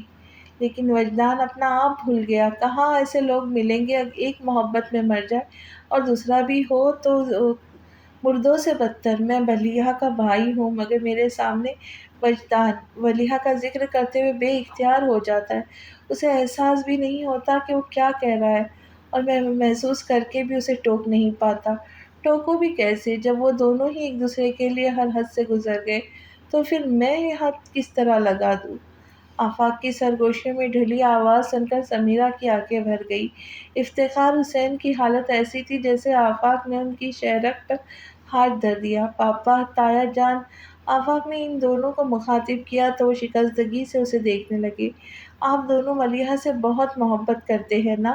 ملیحہ کی خاطر وجدان کے لیے کچھ ایسا کر دے، اس کے لیے ہوا میں گھٹن کم ہو جائے، وہ سانس نہیں لے پاتا۔ افتخار حسن بے ساختہ نظریں چراتے اٹھ گئے اور کسی نے بھی انہیں جانے سے نہیں روکا۔ ان کے جانے کے بعد آفاق منیر حسن کے ہاتھ تھام کر منت کرتے بولا، پاپا پلیز۔ تو وہ بے بس سے بولے، تم جو بات کر رہے ہو وہ بہت بڑی ہے، وجدان کی خاطر نہ صحیح، ملیحہ کی خاطر۔ اسے اسی ملال نے تو مار ڈالا تھا کہ پھوپھا جان نے اس کی محبت کو قبول نہیں کیا۔ آج آپ تو اس لحاظ کرتے ہوئے وجدان کو اس خوف سے چھڑا لے کہ ایک دن وہ شایان کو کھو دے گا۔ پاپا پلیز، شایان وجدان کی زندگی کی آخری خوشی ہے، اس خوشی کو اس کے پاس رہنے دے، کہیں یہ خوشی بھی اس سے کھو گئی تو اس کی عمر رائگاں ہو جائے گی۔ آفاق کی باتیں انہیں جھنجھوڑ رہی تھی۔ وہ ایک دم ہی اس کی بات کاٹ کر بولے، بس آفاق، اب اور کچھ مت کہنا۔ پاپا، وجدان!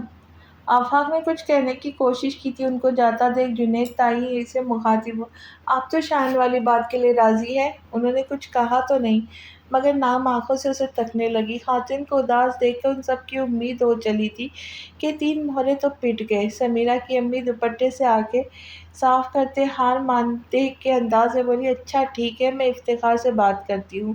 سچ؟ خوشی تو سب ہوئے تھے، پر ان کی بیٹیاں تو کھل اٹھی تھیں، ایک زبان ہو کر بولی تو انہوں نے وارننگ دینا بھی ضروری سمجھا۔ ہاں، لیکن میں صرف بات کروں گی، منانا تمہارا کام ہے، میں اس عمر میں میاں کی جھڑکیاں نہیں سن سکتی۔ بھابھی، آپ ان کی باتوں میں کیوں آ رہی ہیں؟ بس آمنہ رہنے دو۔ وہ عاجزی سے بولی، ملیحہ مر چکی ہے مگر وجدان زندہ ہے، اگر ایک جھوٹ اس کے دل کو تسلی دے سکتا ہے تو کیا غلط ہے؟ مجھ سے اس کی اداسی دیکھی نہیں جاتی، اگر شایان کو کھونے کا دھڑکا اس کے دل سے نکل جائے تو شاید اس کے چہرے پہ مسکراہٹ آئے۔ میں دل سے چاہتی ہوں ملیحہ کو بھول جائے، اور شایان ہی وہ مشغلہ ہے جو وجدان کے ذہن سے ملیحہ کا خیال جھٹک سکتا ہے۔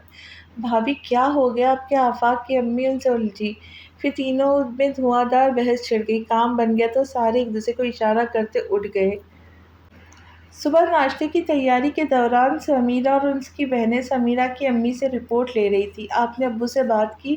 سمیرہ نے پوچھا تو منہ بنا کر بولی، کہاں، میرے کمرے میں جانے سے پہلے ہی وہ سونے کے لیے لیٹ گئے تھے۔ پھر جوش میں مگر رازداری کے انداز میں کہنے لگی، تمہاری چچی تو رات میں مان گئی تھی لیکن آمنہ ابھی تک ٹکی ہوئی ہے، اصل مسئلہ بھی انہی بہن بھائیوں کا ہے، کوئی ایک بھی مان جائے تو باقی 2 اپنے آپ کو کمزور ہو جائیں گے۔ ان کا جوش سرد ہو چکا تھا، پھر کسی خیال نے انہیں ابھارا۔ وہ ازما کا بازو دبوچ کے کہنے لگی، تم سارے افتخار کے پیچھے پڑے ہو، منیر سے کیوں نہیں کہتے؟ کیونکہ ابو ہی بھائیوں میں بڑے ہیں، اگر وہ مان گئے تو باقی 2 راضی نہ ہو، فرق نہیں پڑے گا۔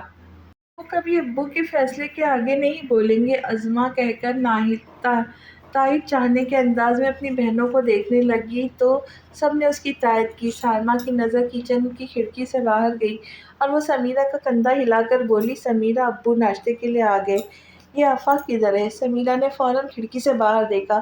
افتخار حسین ڈائننگ ٹیبل کے چیئر گھسیٹ کر بیٹھ رہے تھے۔ کچھ دیر گزری تو منیر حسن اور سمر ساتھ ساتھ ہی آ کر بیٹھ گئے۔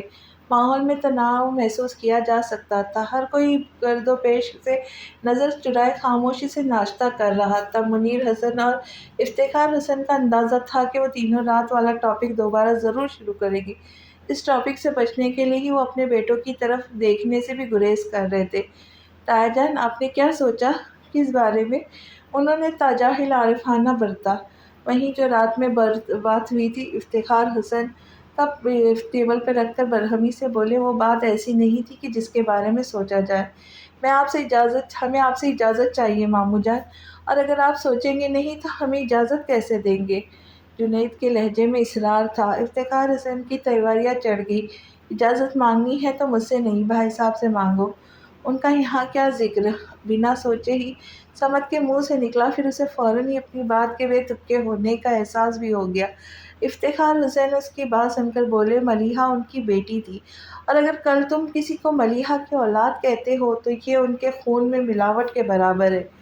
جس پر اعتراض وہ ہی کریں گے، میں نہیں۔ حسب نسب خاندانی وراثت ہوتی ہے، جیسے یوں ہی بانٹا نہیں جاتا۔ وجدان اگر شاید کو اپنی ولدیت دے رہا ہے تو یہ اس کی مرضی ہے، پھر وہ ایسا اپنے والدین کے علم میں جانے بغیر کر رہا ہے۔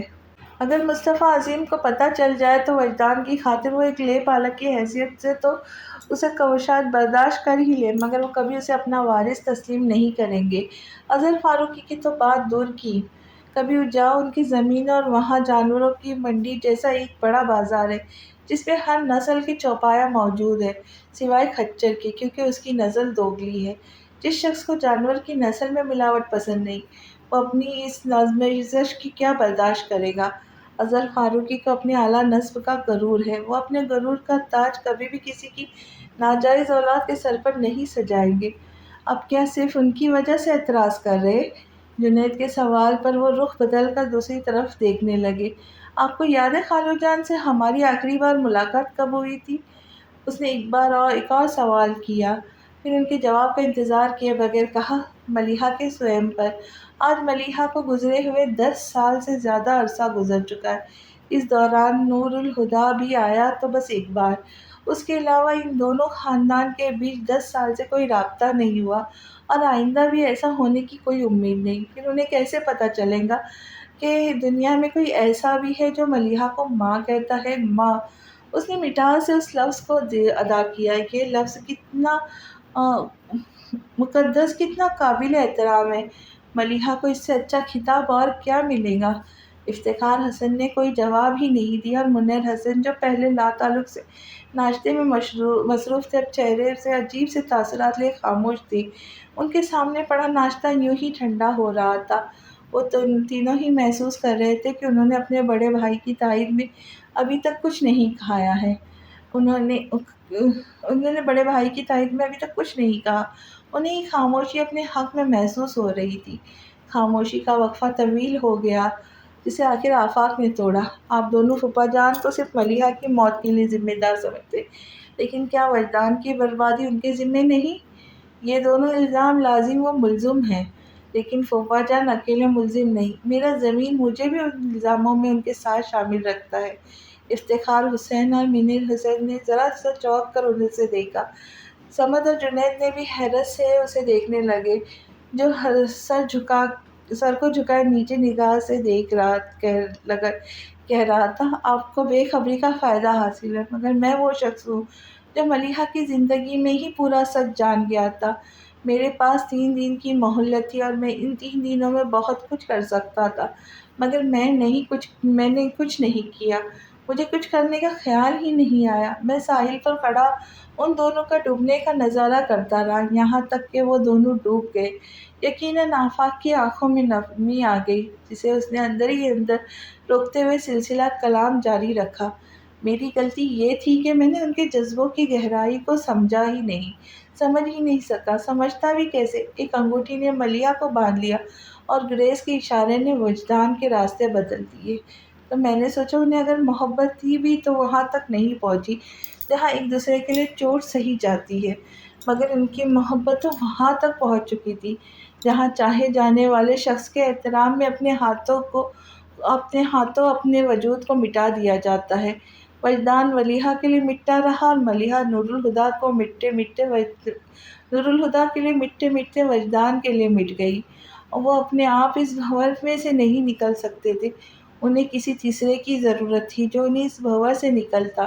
مگر میں وہ تیسرا شخص کیسے بنتا؟ نہ کوئی اعتراف، نہ کوئی وعدہ، محض چند ملاقاتیں اور کوئی اپنی زندگی خیرات کر دے۔ ایسی کوئی مثال کانوں نے سنی کب تھی؟ مگر میں پھر بھی شرمندہ ہوں پاپا۔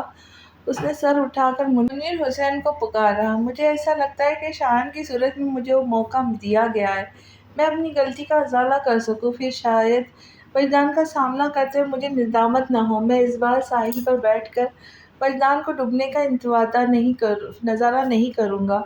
منیر حسن اس کی آنکھوں میں پھیلی سرخی کو دیکھتے رہ گئے۔ آج آفس سے ہاف ڈے لے لینا۔ آفاق اس غیر متعلق جملے پر اچنبھے سے بولا، کیوں؟ وہ اس کا جواب دینے کے بجائے بولے، میں وجدان کو بھی لنچ کے بعد آف کر دوں گا، تم اس کے گھر جا کر شان کو کچھ دینے کے لیے یہاں لے آنا۔ ایک تو اس کا ایڈمیشن ٹیسٹ ہونے والا، دوسرا وجدان تو شاید اعتراض نہ کرے۔ لیکن اس کے گھر والے شایان کو ہمارے گھر کچھ دن رہنے کی اجازت کیوں دیں گے؟ منیر حسن بولے تو ان کے لہجے میں سکون تھا۔ ایڈمیشن ٹیسٹ کی تیاریاں یہاں بھی ہو سکتی ہے اور وجدان کے گھر والے تمہیں شایان کو ساتھ لے جانے سے کیسے روک سکتے؟ آخر تم اس کے ماموں ہو۔ جب اس کی بات آفاق کے سمجھ میں آئی تو وہ سمد اور جنید ایک دوسرے کو دیکھ کر مسکرانے لگے۔ سمیرہ کے ہونٹوں پر بھی آسودہ مسکراہٹ آ گئی، مگر افتخار حسن فوراً اسے ٹوکتے ہوئے بولے، منیر حسن، لیکن اس کی آواز میں تیزی نہیں تھی، حیرت پھر بھرا استفسار تھا۔ میں جانتا ہوں افتخار بھائی آپ کیا سوچ رہے، یہ سوچ میرے ذہن میں بھی ہے، لیکن میں وجدان کے لیے بھی سوچ رہا ہوں۔ اگر ہم اس جھوٹ کی تصدیق کر دیں تو نقصان کوئی نہیں، لیکن یہ فائدہ ضرور ہوگا کہ وجدان کے ذہن سے بوجھ ہمیشہ کے لیے اتر جائے گا۔ لیکن اگر ہم تردد کرتے ہیں تو آج یا کل وجدان کو ایک اور خسارے سے گزرنا ہوگا۔ آپ صحیح غلط کے چکر سے نکل آئے۔ ہمیشہ اور ہر معاملے میں صحیح اور غلط کا ٹیگ لگانا ممکن نہیں ہوتا۔ بعض چیزیں اس لیے ہوتی ہیں کہ انہیں کسی ٹیگ کے بغیر قبول کیا جائے۔ ان کے صحیح یا غلط ہونے کا فیصلہ خود وقت کرتا ہے۔ افتخار حسن نے پھر کچھ نہیں کہا اور سامنے رکھے کپ میں بچی ٹھنڈی چائے کا آخری گھونٹ الگ سے اتارنے لگے، لیکن منیر حسن ٹھنڈے ناشتے پر قناعت نہیں کر سکے اور بلند آواز میں کچن کے دروازے کی طرف منہ کر کے کہا، سمیرہ بیٹا، ناشتہ ٹھنڈا ہو گیا اور لے آؤ۔ وہ دونوں ہی ناشتہ کر کے جا چکے تو آفاق پرسوچ انداز میں بولا، یار اس کہانی میں بہت جھول ہے، محنت کرنی پڑے گی۔ کیسی جھول؟ جنید نے حیرت سے پوچھا تو آفاق نے کہا، ہمیں ہر صورت اس بات پر قائم رہنا ہے کہ ملیحہ کی شادی ہماری سرپرستی میں ہوئی تھی، جس کا مطلب ہوا کہ جب وجدان لاپتہ ہوا تو اس کا اتا پتہ ہمارے پاس تھا۔ میں نے جان بوجھ کر سالوں سال وجدان کی فیملی کو لاعلم رکھا، اس کے ساتھ ہی وجدان کی اتفاق واپسی بھی دھوکہ ہی لگے گی، پھر شاید وہ وجدان کی مینٹل کنڈیشن والی بات کو بھی من گھڑت کہانی سمجھیں گے۔ ذرا پرسوچ انداز میں بولی، اگر وجدان کی فیملی کا ہم پر سے اعتبار اٹھ گیا تو واقعی شکوک اور شبہات کو کوئی انت نہیں، اور اس سے بڑی مشکل یہ ہے کہ میں کسی بھی چیز کی وضاحت نہیں دے پاؤں گا۔ آفاق کا انداز ایسا تھا جیسے دیر تک اس مسئلے کو سوچتے وہ تھک گیا ہو، مگر حل پہ کوئی نہ ملا۔ یہ واقعی بڑا مسئلہ ہو جائے گا، اگر ہم ان کی نظروں میں مشکوک ہو گئے تو ہماری کہانی پر بھی آسانی سے اعتبار نہیں کریں گے، اور ہو سکتا ہے تصدیق کرنے کی کوشش میں وہ سچ تک پہنچ جائے۔ فکر مندی سے کہتا سمجھ چپ ہوا تو سب پریشان صورت بنائے سر ہلانے لگے۔ سمیرہ نے ان کے چہرے کو دیکھا اور کہا، اس میں اتنا سوچنے کی ضرورت نہیں، جو بات ناقابل اعتبار ٹھہرے وہ بات ہی نہ کرے۔ کیا مطلب؟ آفاق سمجھا نہیں۔ ارے بھائی، جھوٹ بولنے کے بجائے سچ بولے کہ وجدان نے جب گھر چھوڑا ملیحہ کا انتقال کو 24 گھنٹے گزر چکے تھے، تو شایان کہانی میں کیسے شامل ہو گیا؟ خفیہ شادی کے ذریعے؟ سمیرہ نے کہا، مطلب؟ اس بار ازما نے وضاحت چاہی تو سمیرہ سمجھانے لگی، دیکھیں ملیحہ کی شادی تو ماموں کی سرپرستی میں ہی ہوگی، یعنی خفیہ شادی۔ وہ بول کر داد طلب نظروں سے سب کو دیکھنے لگی، پر ان کے چہرے بدستور بھونک بنے دیکھے سمیرہ نے کہا، کیوں بھائی، کیا ہوا، سمجھ نہیں آیا؟ سب نے کورس میں سر نفی میں ہلاتے تو سمیرہ کہنے لگی، کوئی بات نہیں، میں سمجھاتی ہوں۔ دیکھو، ملیحہ کی ڈیتھ سے 1 سال پہلے وجدان اور ملیحہ کی شادی ہوئی، وہ پریگننٹ ہوئی، پھر 21 دسمبر 1981 کی رات شایان کو جنم دیتے ہوئے ملیحہ کی ڈیتھ ہو گئی، اور 22 دسمبر کو شایان اپنے بیٹے کو لے کر چلا گیا۔ کہاں؟ بھلا ہم کیسے جان سکتے تھے؟ وہ چپ ہوئی تو جنید بے ساختہ بولا، زبردست آفاق، سمیرہ کی بنائی کہانی پر کوئی سوال نہیں اٹھا سکتا، بس ابھی رف آئیڈیا کو بنانے کی ضرورت ہے۔ پھر اس کہانی کی نوک پلک سنواری جائیں گی۔ جب ہر زاویے پہ غور کر لیا گیا تو آفاق اپنی جگہ سے اٹھا، چلو تیار ہو جاؤ، شایان کو لینے جانا ہے، بس ہم دونوں جائیں گے، میرا مطلب ہے امی یا چچی جان میں سے کوئی ساتھ نہیں ہوگا۔ سمیرہ نے کہا، نہیں، آج جھوٹ بولنے کا دن ہے، اجازت دینا اور بات ہے، لیکن جب ان کے سامنے ملیحہ اور شایان کے بیچ جھوٹے رشتے کا پل باندھا جائے گا تو ان کے لیے چپ رہنا مشکل ہو جائے گا، پھر کیوں ہم انہیں ان مشکل میں ڈالیں؟ شایان کو لینے کے لیے بس میں اور تم ہی جائیں گے، ٹھیک ہے، آپ چلیں، میں آتی ہوں۔ وہ آفاق سے کہتی اٹھ گئی۔ ان دونوں کو وجدان کے گھر کے لاؤنج میں بیٹھے کافی دیر ہو گئی تھی، مگر دونوں میں سے کسی کی سمجھ نہیں آ رہا تھا کہ بات کہاں سے شروع کرے کہ اچانک شایان باہر سے بھاگتا ہوا آیا اور آفاق کی گود میں چڑھ کے بیٹھ گیا۔ انکل، آپ جواد کو کیوں نہیں لائے؟ میں نے اس کے ساتھ کرکٹ کھیلنی تھی۔ آج آفاق اسے ملیحہ کے حوالے سے دیکھ رہا تھا، شاید اس لیے معصومانہ خفگی سے منہ پھیلاتا وہ ہمیشہ سے زیادہ اچھا لگا تھا۔ آفاق کو اس پر ڈھیروں پیار آ گیا تو جواب دیے بغیر مسکراتا ہوا اس کے گال چومنے لگا۔ بیٹا پہلے سلام کرتے ہیں، وجدان نے ٹوکا تو شان نے لہراتا ہوا سلام کیا۔ السلام علیکم انکل۔ وعلیکم السلام، آفاق نے اسی کے انداز میں جواب دے کے وجدان نے اسے کہا۔ اب اسے یہ بھی کہہ دو کہ مجھے انکل نہ کہا کرے، غیرت ہی محسوس ہوتی ہے۔ ہاں تو یہ تو ہے، انکل کا لفظ تو غیروں کے لیے بنا ہے، عائشہ فوراً اس کی تائید کرتی بولی۔ پھر شان کو مخاطب کی، شان تم آفاق کو چاچو کہا کرو، آخر یہ وجدان کے بھائیوں جیسا ہے۔ آفاق کو بات کرنے کا موقع مل گیا، وہ سوچ کر بولا چاچو نہیں آنٹی، آپ مجھے اسے ماموں کہلوائے، کیونکہ وجدان میرے بھائی جیسا ہے، لیکن ملیحہ کا تو میں بھائی تھا۔ کیا؟ عائشہ کے ساتھ مصطفیٰ عظیم اور انیکا بھی بری طرح چونکے، وجدان بھی ٹھٹک گیا تھا۔ جی ہاں، آفاق ان کے حیران چہروں پہ نظر ڈالتا آرام سے کہہ رہا تھا، ملیحہ میری پھوپھوزاد بہن تھی۔ ایک انکشاف تھا اور ان کی سمجھ میں نہیں آ رہا تھا اس انکشاف پر کس رد عمل کا اظہار کرے، لیکن وجدان کی چھٹی حس نے اسے کوئی اشارہ کیا تھا۔ وہ تیز لہجے میں بولا، بس آفاق، اس کے بعد کچھ مت کہنا۔ لیکن کیوں؟ میں پاپا اور تایا جان کی اجازت لے کر ہی اسی لیے آیا ہوں کہ انکل اور آنٹی ملیحہ میرے رشتے کے بارے میں جان جائے اور میں انہیں یہ بھی بتا دوں کہ شاید میرا بھانجا ہے۔ آفاق نے پاپا اور تایا جان کا حوالہ اسی لیے دیا کہ وجدان خاموش ہو جائے۔ وہ واقعی چپ سا ہو گیا تھا، پھر لب بھیج کر اٹھا اور لاؤنج سے چلا گیا۔ آفاق اسے جاتے ہوئے دیکھ رہے تھے، مگر وہ اس کے پیچھے نہیں جا سکتا تھا کیونکہ مصطفیٰ عظیم حیرت سے سنبھل کر سوالوں کا سلسلہ شروع کر چکے تھے اور آفاق کو ان کی طرف متوجہ ہونا پڑا، جو کہہ رہے تھے، ملیحہ تمہاری کزن تھی، اتنی بڑی بات تم نے ہم سے چھپا کر رکھی کیوں؟ کیونکہ وجدان گمشدہ تھا اور آپ اس کی گمشدگی کا تعلق ملیحہ سے جوڑ رہے تھے۔ اگر اس وقت میں کہتا کہ ملیحہ میری کزن تھی تو بدمزگی ضرور ہوتی، مگر اب حالات میں ٹھہراؤ آ چکا ہے، پھر وقت بھی اتنا بیت چکا ہے کہ اس بات کے ظاہر کر دینے میں اب کوئی حرج نہیں۔ مصطفیٰ عظیم لب بھیجنے لگے، پھر مشکوک انداز میں دیکھتے ہوئے بولے، ملیحہ تمہاری کزن تھی اور وجدان دوست، جہاں تک میرا اندازہ ہے تم ان کے رازدار تھے۔ سچ بتانا آفاق، کیا وجدان نے گھر سے جانے کے بعد تم سے کبھی کوئی کانٹیکٹ نہیں کیا؟ نہیں، لیکن آپ کا یہ اندازہ درست ہے، میں ان دونوں کا رازدار تھا۔ ایسے کیسے ہو سکتا ہے؟ انہوں نے اس کی لا علمی کا رد کر دیا۔ ملیحہ کو تم بہن کہہ رہے ہو، دوست چاہے کتنا ہی قابل اعتبار ہو، کوئی غیرت مند شخص ایک اپنی بہن دوست کے حوالے نہیں کر سکتا جب تک وہ اس کے نکاح میں نہ آ جائے۔ اس کے بعد بھی وجدان نہ صحیح، ملیحہ تو تم سے رابطہ کرتی رہی ہوں گی۔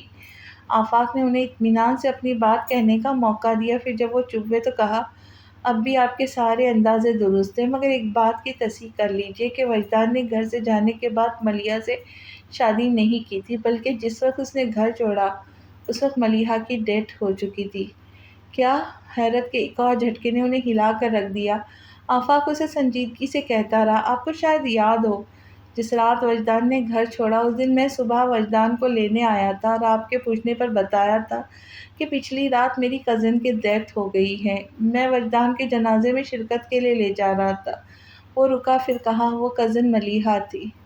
مجھے سمجھ نہیں آ رہا تم کیا کہہ رہے ہو؟ عائشہ بری طرح الجھ رہی تھی۔ آفاق انہیں دیکھ کر کہنے لگا، ٹھہرے، میں آپ کو شروع سے بتاتا ہوں۔ ملیحہ کی ڈیتھ سے تقریباً 1.5 سال پہلے ان دونوں کی ملاقات ہوئی تھی اور چند ملاقاتوں میں ہی انہوں نے شادی کا فیصلہ کر لیا، لیکن جب ملیحہ نے اپنے بابا جان سے بات کی تو وہ چراغ پا ہو گئے۔ ملیحہ نے انہیں منانے کی ہر ممکن کوشش کی، لیکن وہ کسی صورت اس رشتے کو تیار نہیں ہوئے اور ملیحہ کے لیے وجدان کو بھولنا ناممکن تھا۔ بات اتنی بڑھی کہ ملیحہ احتجاجاً گھر چھوڑ کر ہمارے گھر آ گئی۔ اس کا خیال تھا کہ اکلوتی بیٹی کی جدائی پر ان کا دل پسٹ جائے گا، مگر ان کا غصہ اور بھی بڑھ گیا۔ انہوں نے ملیحہ کو اپنی زندگی سے ہی بے دخل کر دیا۔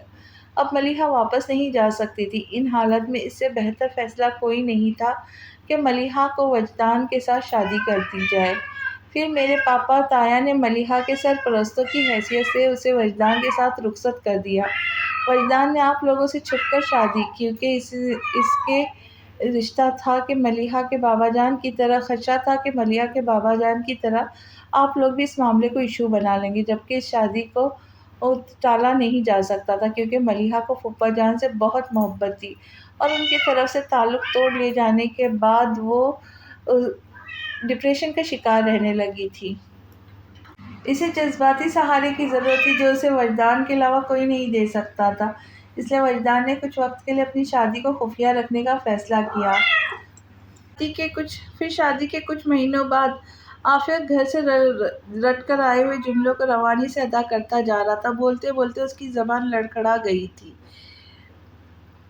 پھر خیر محسوس انداز میں اپنا چہرہ چھپا لیا جو ایک دم سرخ ہو گیا۔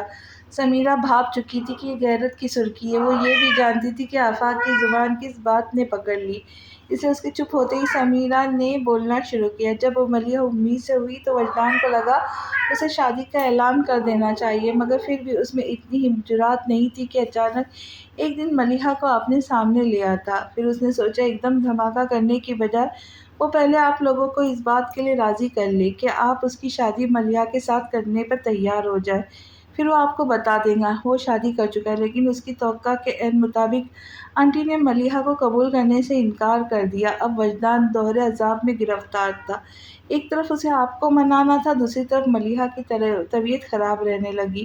وجدان کے لیے اسے سنبھالنا مشکل ہو گیا تھا۔ وہ چاہتا تھا کہ فی الفور اسے گھر لے جائے تاکہ 24 گھنٹے اس کے پاس رہ گئے، مگر اس کی نوبت ہی نہ آئی۔ جس رات شایان پیدا ہوا ملیحہ کی طبیعت اچانک ہی بگڑ گئی۔ اسے اسپتال لے کر گئے لیکن سمیرہ نے دانستہ بات ادھوری چھوڑ دی۔ مصطفیٰ عظیم ہونٹوں پر مٹھی جمائے خاموش بیٹھے تھے اور عائشہ مصطفیٰ پرنم آنکھوں کے ساتھ بولی، تو یہ وجہ تھی۔ میں اکثر سوچتی کہ میں نے تو وجدان سے کہہ دیا کہ ملیحہ سے شادی کر لے، پھر وہ کیوں چلا گیا۔ آج پتہ چلا میں نے اجازت دینے میں دیر کر دی۔ میں نے اس وقت اسے ملیحہ سے شادی کرنے کی اجازت دی جب وہ ملیحہ کو دفنا کر آ رہا تھا۔ اف میرے اللہ! انہوں نے کرب سے آنکھیں بھیج لیں اور آنسو ٹپ ٹپ ان کے گالوں سے بہنے لگے۔ کیسے برچی کی طرح میرے لفظ وجدان کے سینے کے آر پار ہوئے ہوں گے۔ کیسی ماں ہوں، اس کی حالت نہیں پہچان چل سکی۔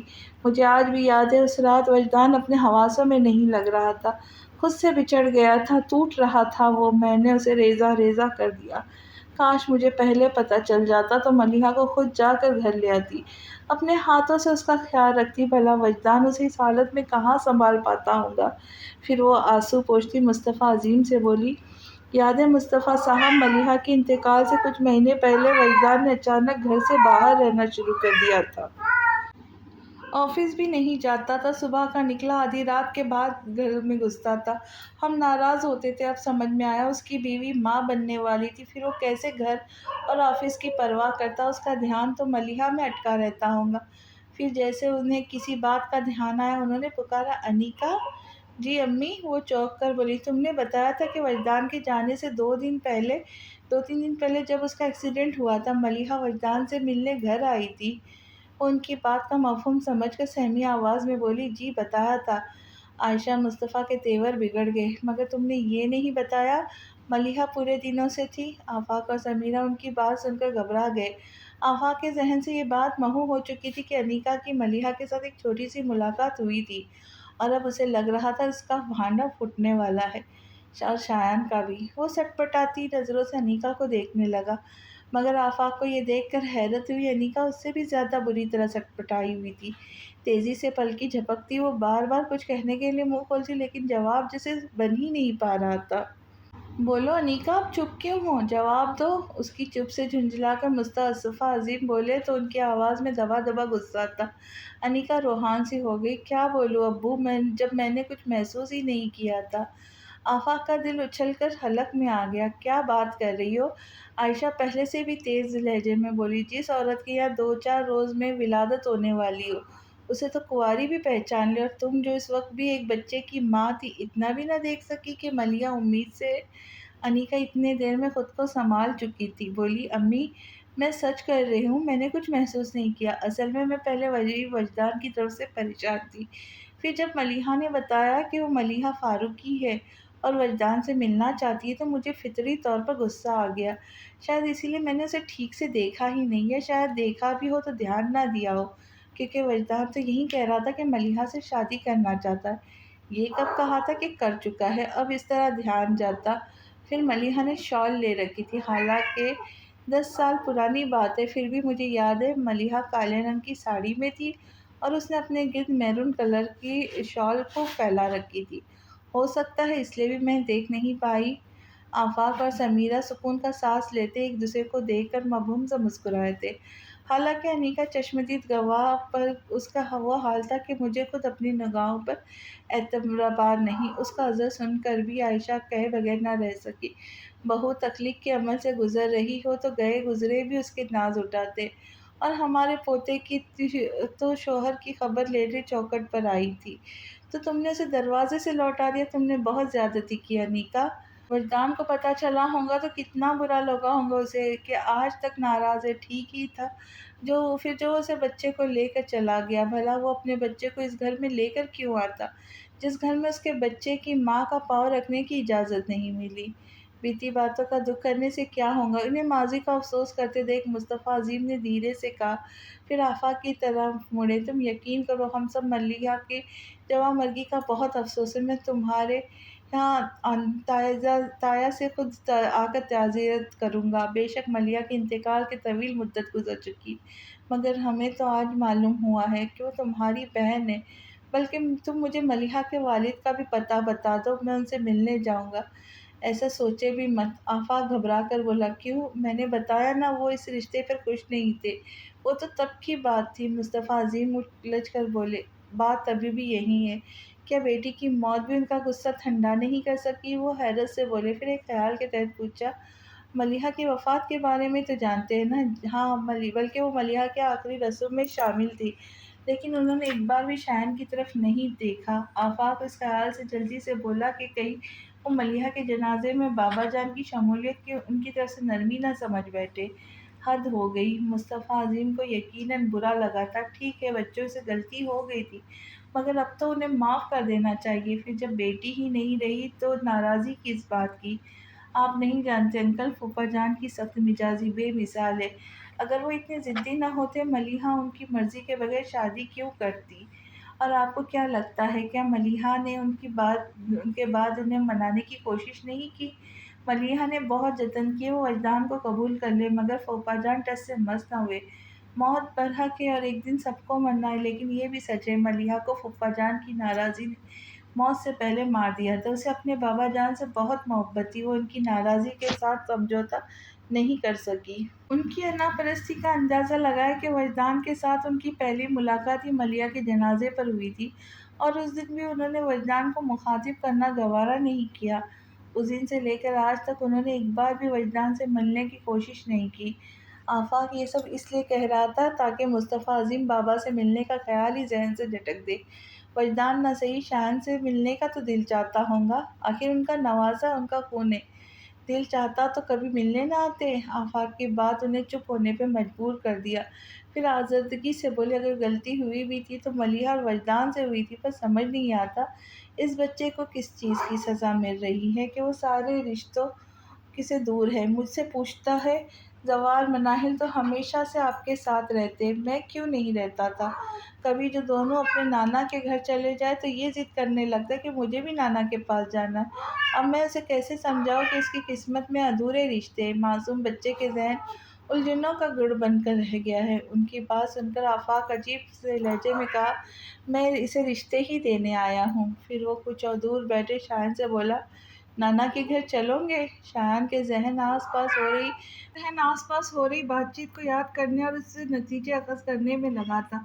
وہ فوری طور پر کچھ نہیں بولا تو آفاق اسے ہاتھ پکڑ کر پاس بلاتے ہوئے بولا، تمہیں امی کی تصویریں دیکھنا اچھا لگتا ہے نا؟ شایان نے زور زور سے سر ہلایا تو آفاق نے جیسے اسے لالچ دیتے ہوئے کہا، میرے پاس تمہاری امی کی بہت ساری تصویریں ہیں۔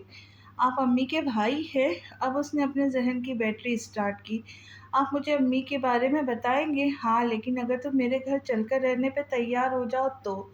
آفاق کی بات ختم ہی نہیں ہوئی تھی کہ وہ اچھل کر بولا، میں آپ کے گھر جاؤں گا۔ پھر سست ہو کر بولا، لیکن ابو سے پوچھنا ہوگا۔ تو چلو ان سے پوچھتے ہیں۔ آفاق اس کا ہاتھ پکڑ کر کھڑا ہو گیا تو عائشہ بولی، پوچھنا کیا، بس جا کر وجدان کو بتا دو، تب تک میں اسے تیار کرتی ہوں۔ ٹھیک ہے۔ آفاق اس کا ہاتھ چھوڑ کر باہر آ گیا۔ وجدان سر دونوں ہاتھوں پر گرائے سیڑھیوں پر بیٹھا تھا۔ آفاق اس کے برابر آ کر بیٹھا تو وجدان سر اٹھائے بغیر بولا، یہ سب کرنے کی کیا ضرورت تھی؟ ضرورت کو تم مجھ سے بہتر جانتے ہو۔ وجدان نے گردن موڑ کر اسے دیکھا اور کہا، میں اسے سمجھا لیتا۔ مان لو وجدان کے شایان کے ذہن سے ملیحہ کا تصور جدا کرنا تمہارے بس میں نہیں تھا۔ وجدان بے بسی سے چہرہ موڑ کر سامنے دیکھنے لگا، پھر تھکن بھری آواز میں بولا، اب میں منیر انکل اور افتخار انکل کا سامنا کیسے کروں گا؟ عادت ہو جائے گی۔ اس کے لہجے میں لاپرواہی تھی۔ تمہیں ایسا نہیں کرنا چاہیے تھا۔ وجدان نے ملامت کی، تو اور کیا کرتا؟ آفاق چڑ گیا۔ اس دن جب شایان ملیحہ کی امی کہہ کر تصویر دکھا رہا تھا تو وہاں جواد اور فائزہ بھی تھے، جو ملیحہ کو دوسرے حوالے سے جانتے۔ وہ تو شکر تھا کہ انہوں نے ملیحہ کو نہیں پہچانا، لیکن شکر کرنے کا یہ موقع ہمیشہ نہیں ملتا۔ مگر تم کیا کرتے؟ وجدان نے کوئی جواب ہی نہیں دیا۔ خاموشی کی اس دیوار کو شایان کی آواز نے توڑا، جو ابو ابو پکارتا ان دونوں کی طرف بھاگا چلا آ رہا تھا۔ قریب آنے پر وہ اپنی اسپیڈ کم کیے بغیر وجدان کے سینے میں گھس گیا تو وجدان ہلکے سے دھکے سے پیچھے ہو گیا، پھر اس کے سر پہ چپت لگا کے بولا، بریک تو لگا لیا کرو۔ مگر وہ اپنی ہی کہنے لگا، پتہ ہے ابو، ماموں کہہ رہے وہ مجھے نانا کے گھر لے جائیں گے۔ وجدان ہکا بکا رہ گیا، پھر حواس باختہ سا آفاق سے بولا، تم اسے بابا جان کے گھر لے کے جا رہے ہو؟ آفاق بدکا، میری شامت آئی اور اسے وہاں لے کر گیا تو پھوپھا جان مجھے جان سے مار دیں گے۔ مجھے ان کے گھر جانا بھی نہیں۔ شایان کے ناراضی سے کہنے پہ دونوں اسے دیکھنے لگے۔ کیوں بھائی؟ آفاق نے دلچسپی سے پوچھا تو بدستور منہ پھلائے کہنے لگا، انہوں نے امی کو ڈانٹا تھا، وہ گندے ہیں، ایسے نہیں بولتے۔ وجدان نے فوراً ٹوکا، جبکہ آفاق نے ہلکا سا مسکراتے ہوئے کہا، جب اس طرح سے باتیں کرتے نا تو مجھے یقین ہونے لگتا ہے کہ یہ ملیحہ کا ہی بیٹا ہے۔ وجدان دانستہ تبصرے سے گریز کرتے بولا، اچھا سنو، تم اسے لے کے جا رہے ہو تو واپس کب تک چھوڑنے آؤں گے؟ پہلی بار ملیحہ کا بیٹا بن کے میرے گھر جا رہا ہے، 10-12 دن تو رکیں گا ہی۔ میں شایان کے بغیر اتنے دن نہیں رہ سکتا۔ وجدان تیزی سے بولا، زیادہ سے زیادہ 2 دن، پرسوں شام میں اسے واپس چھوڑ جانا، دیکھیں گے۔ آفاق نے بے نیازی سے کہا اور وجدان انگلی دکھا کر بولا، اگر تم اسے چھوڑنے نہیں آئے تو میں خود اسے لینے آ جاؤں گا۔ کہا نا دیکھیں گے۔ آفاق کا انداز ہنوز وہی تھا۔ پھر سارا وقت وجدان اس سے یہی تاکید کرتا رہا کہ 1-2 دن کے بعد وہ شایان کو بھیج دے، اور آفاق بھی لاپرواہی سے سر ہلاتا رہا۔ رات کے کھانے کے بعد جب وہ جانے لگے تو سب انہیں گاڑی تک چھوڑنے باہر آ گئے۔ رخصت کے لیے ہاتھ ملاتے ہوئے وجدان پھر سے تاکید کرنے لگا، بس کل کا دن کافی ہے، پرسوں اسے لے آنا۔ آفاق چڑھ کر عائشہ سے بولا، آنٹی اس کا بیگ بھی تیار کر دے۔ تو وجدان نے بے بسی سے کہا، مذاق مت کرو، میں واقعی شایان کے بغیر نہیں رہ سکتا۔ میں نے کبھی ایک دن کے لیے بھی اسے خود سے الگ نہیں کیا، وہ میرے بغیر اداس ہو جائے گا۔ ہاں یہ تو ہے، بلکہ دیکھو وہ ابھی سے اداس ہو گیا ہے۔ اس نے گاڑی کی طرف دیکھا جس کی ڈرائیونگ سیٹ پر شایان بیٹھا تھا۔ تم بہت ہی بدتمیز انسان ہو۔ گاڑی کے پاس آ کر ڈرائیونگ سیٹ کا دروازہ کھول کر پاؤں باہر رکھے اندر سیٹ پر بیٹھے ہوئے شایان کو بازو سے جکڑ کے سینے سے لگا کے پیار کرتے بولا، وہاں جا کے شرارت مت کرنا، اور اداس ہو جاؤ تو ماموں سے کہہ دینا، وہ تمہیں میرے پاس لے آئیں گے۔ پھر سمیرہ سے کہنے لگا، بھابھی ذرا خیال رکھے، سارا وہ کھیلتا نہ رہے، اس کا ایڈمیشن ٹیسٹ ہونے والا ہے، کھانے کا بھی دھیان رکھے، یہ ٹائم پر کھانا نہیں کھاتا، دودھ سے تو بھاگتا ہے، آپ کو زبردستی پلانا پڑے گا۔ تم بالکل فکر مت کرو، میں شایان کا پورا خیال رکھوں گی۔ سمیرہ نے اسے مطمئن کرنے کو کہا، تبھی آفاق جو دروازے میں جھک کر کھڑا ان کی باتیں سن رہا تھا، وجدان کے کندھے پر ہاتھ مار کر متوجہ ہوتے بولا، کسے سکھا رہے ہو؟ اسے 2 بچے پالنے کا تجربہ ہے، اور اب آپ باہر آئیے۔ آفاق نے اسے بازو سے پکڑ کر باہر نکالا، پھر لے جا کر مصطفیٰ عظیم کے برابر کھڑا کر دیا، ذرا اسے پکڑ کر رکھیے تاکہ میں جا سکوں۔ پھر وجدان کے اترے ہوئے چہرے کو دیکھ کر مذاق اڑاتا بولا، گاڑی میں جا بیٹا، اور انجن اسٹارٹ کرتے گاڑی کو گیٹ سے باہر نکال لے گیا۔ مصطفیٰ عظیم نے وجدان کی طرف دیکھا، جو کچھ سوچتا ہوا گیٹ سے باہر سڑک کو دیکھ رہا تھا۔ زندگی میں ایک یہی الجھن بچی تھی، وہ بھی سلجھ گئی، اب تمہیں فیصلہ کر لینا چاہیے۔ وجدان چونک کر انہیں دیکھنے لگا، کیسا وہ فیصلہ؟ دوبارہ گھر بسانے کا فیصلہ۔ واپس گردن موڑتے ہوئے وجدان سامنے دیکھنے لگا، زندگی میں ایسے شخص کی ضرورت ہمیشہ رہتی ہے جو دکھ سکھ بانٹ سکے، تھک جاؤ تو تھکن سمیٹ لے، لڑکھڑاؤ تو ہاتھ تھام لے، پھر ابھی تمہاری عمر ہی اتنی نہیں ہوئی کہ تنہائی کی عادت بنا لو۔ اب بھی تمہارے سامنے زندگی کا لمبا سفر باقی ہے، سفر اکیلا نہیں کر سکے گا۔ میں اکیلا کہاں ہوں، میرے پاس شایان ہے۔ اس کی بات پر مصطفیٰ عظیم بولے، یہ فیصلہ تمہارا ہی نہیں، شایان کی بھی ضرورت ہے۔ اسے ماں مل جائیں گی، تم کب تک اسے اکیلے سنبھالتے رہو گے؟ بچے پالنا مردوں کے بس کی بات نہیں۔ وجدان بولا، میں نے اسے اس وقت بھی شایان کو سنبھالا تھا جب اس کی ماں پیدائش کے فوراً بعد ہی اسے چھوڑ گئی، پھر اب کیوں نہیں سنبھال سکتا؟ پھر کچھ سالوں کی بات ہے، وہ جوان ہو جائے گا، تب تو مجھے اسے سنبھالنے کی ضرورت ہی نہیں رہے گی۔ وہ اسے بے بسی سے دیکھتے بولے، شادی مرد کی ضرورت ہوتی ہے وجدان، تم کب تک اس ضرورت سے آگتے رہو گے؟ لیکن مجھے کوئی ضرورت محسوس نہیں ہوتی۔ تم ملیحہ کو بھول نہیں سکتے؟ کچھ توقف کے بعد انہوں نے پوچھا تو وجدان نے نظر جھکاتے ہوئے آہستگی سے کہا، بھول بھی جاؤ تو یاد آتی رہیں گی۔ وہ اور مصطفیٰ عظیم مایوسی سے سر جھکا کر پلٹ گئے، مگر اندر جانے سے پہلے انہوں نے مڑ کر دیکھا تو وجدان پورچ کی تیز روشنی میں گمسم کھڑا تھا۔ اسے دیکھ کر آہ بھرتے وہ اندر چلے گئے۔ شایان آیا تو سب ہال میں جمع تھے۔ آؤ تمہاری سب سے جان پہچان کروا دوں۔ سب سے آفاق اس کا تعارف کروا رہے تھے۔ شایان ان رشتوں کو ذہن میں نقش کر رہا تھا۔ رات میں وہ گوہر اور زارا بچوں کو ان کے مشترکہ کمرے میں سلانے لے آئی تو کچھ دیر بعد ہی ارم دودھ کا جگ اٹھائے کمرے میں آ گئی۔ زارا کی بیٹی نے کچھ نخرا تو کیا مگر دودھ بھی پی لیا، لیکن گورر کے بیٹے اور سمیرہ کے بچوں نے آرام سے اپنا دودھ کا گلاس ختم کر لیا تو ارم نے گلاس بھر کے شایان کی طرف بڑھایا اور وہ ناک بند کر کے میں نہیں پیوں گا کہہ کے تکیے میں منہ گھسا کر لیٹ گیا تو ارم پاس بیٹھ کر اسے گدگدانے لگی، دودھ پیے بغیر کوئی نہیں سو سکتا، اٹھو۔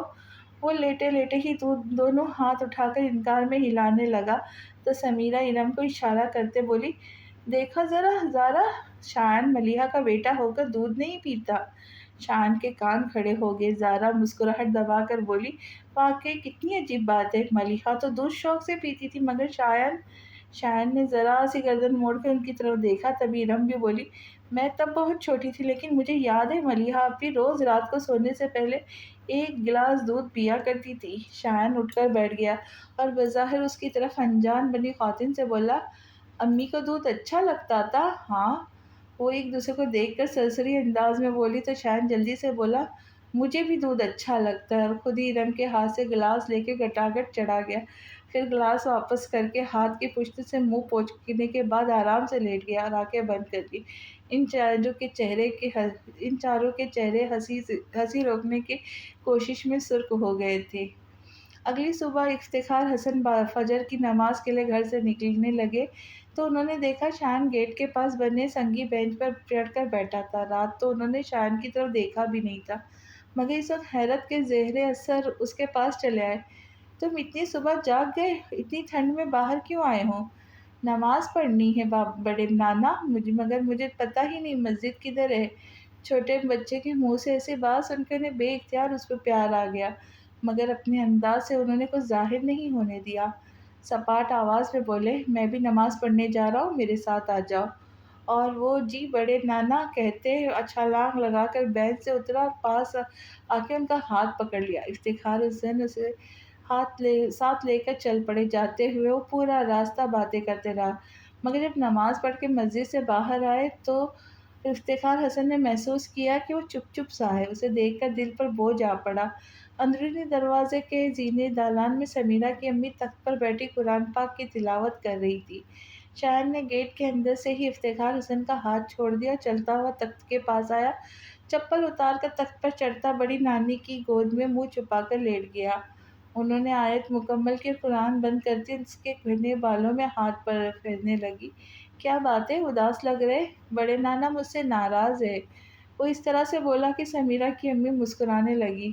وہ تم سے ناراض ہے، مجھے پتہ ہے وہ ناراض ہے، وہ مجھ سے بات نہیں کر رہے اور مجھے گود میں لے کے پیار بھی نہیں کیا، میں جو تمہیں گود میں لے کر بیٹھی ہوں۔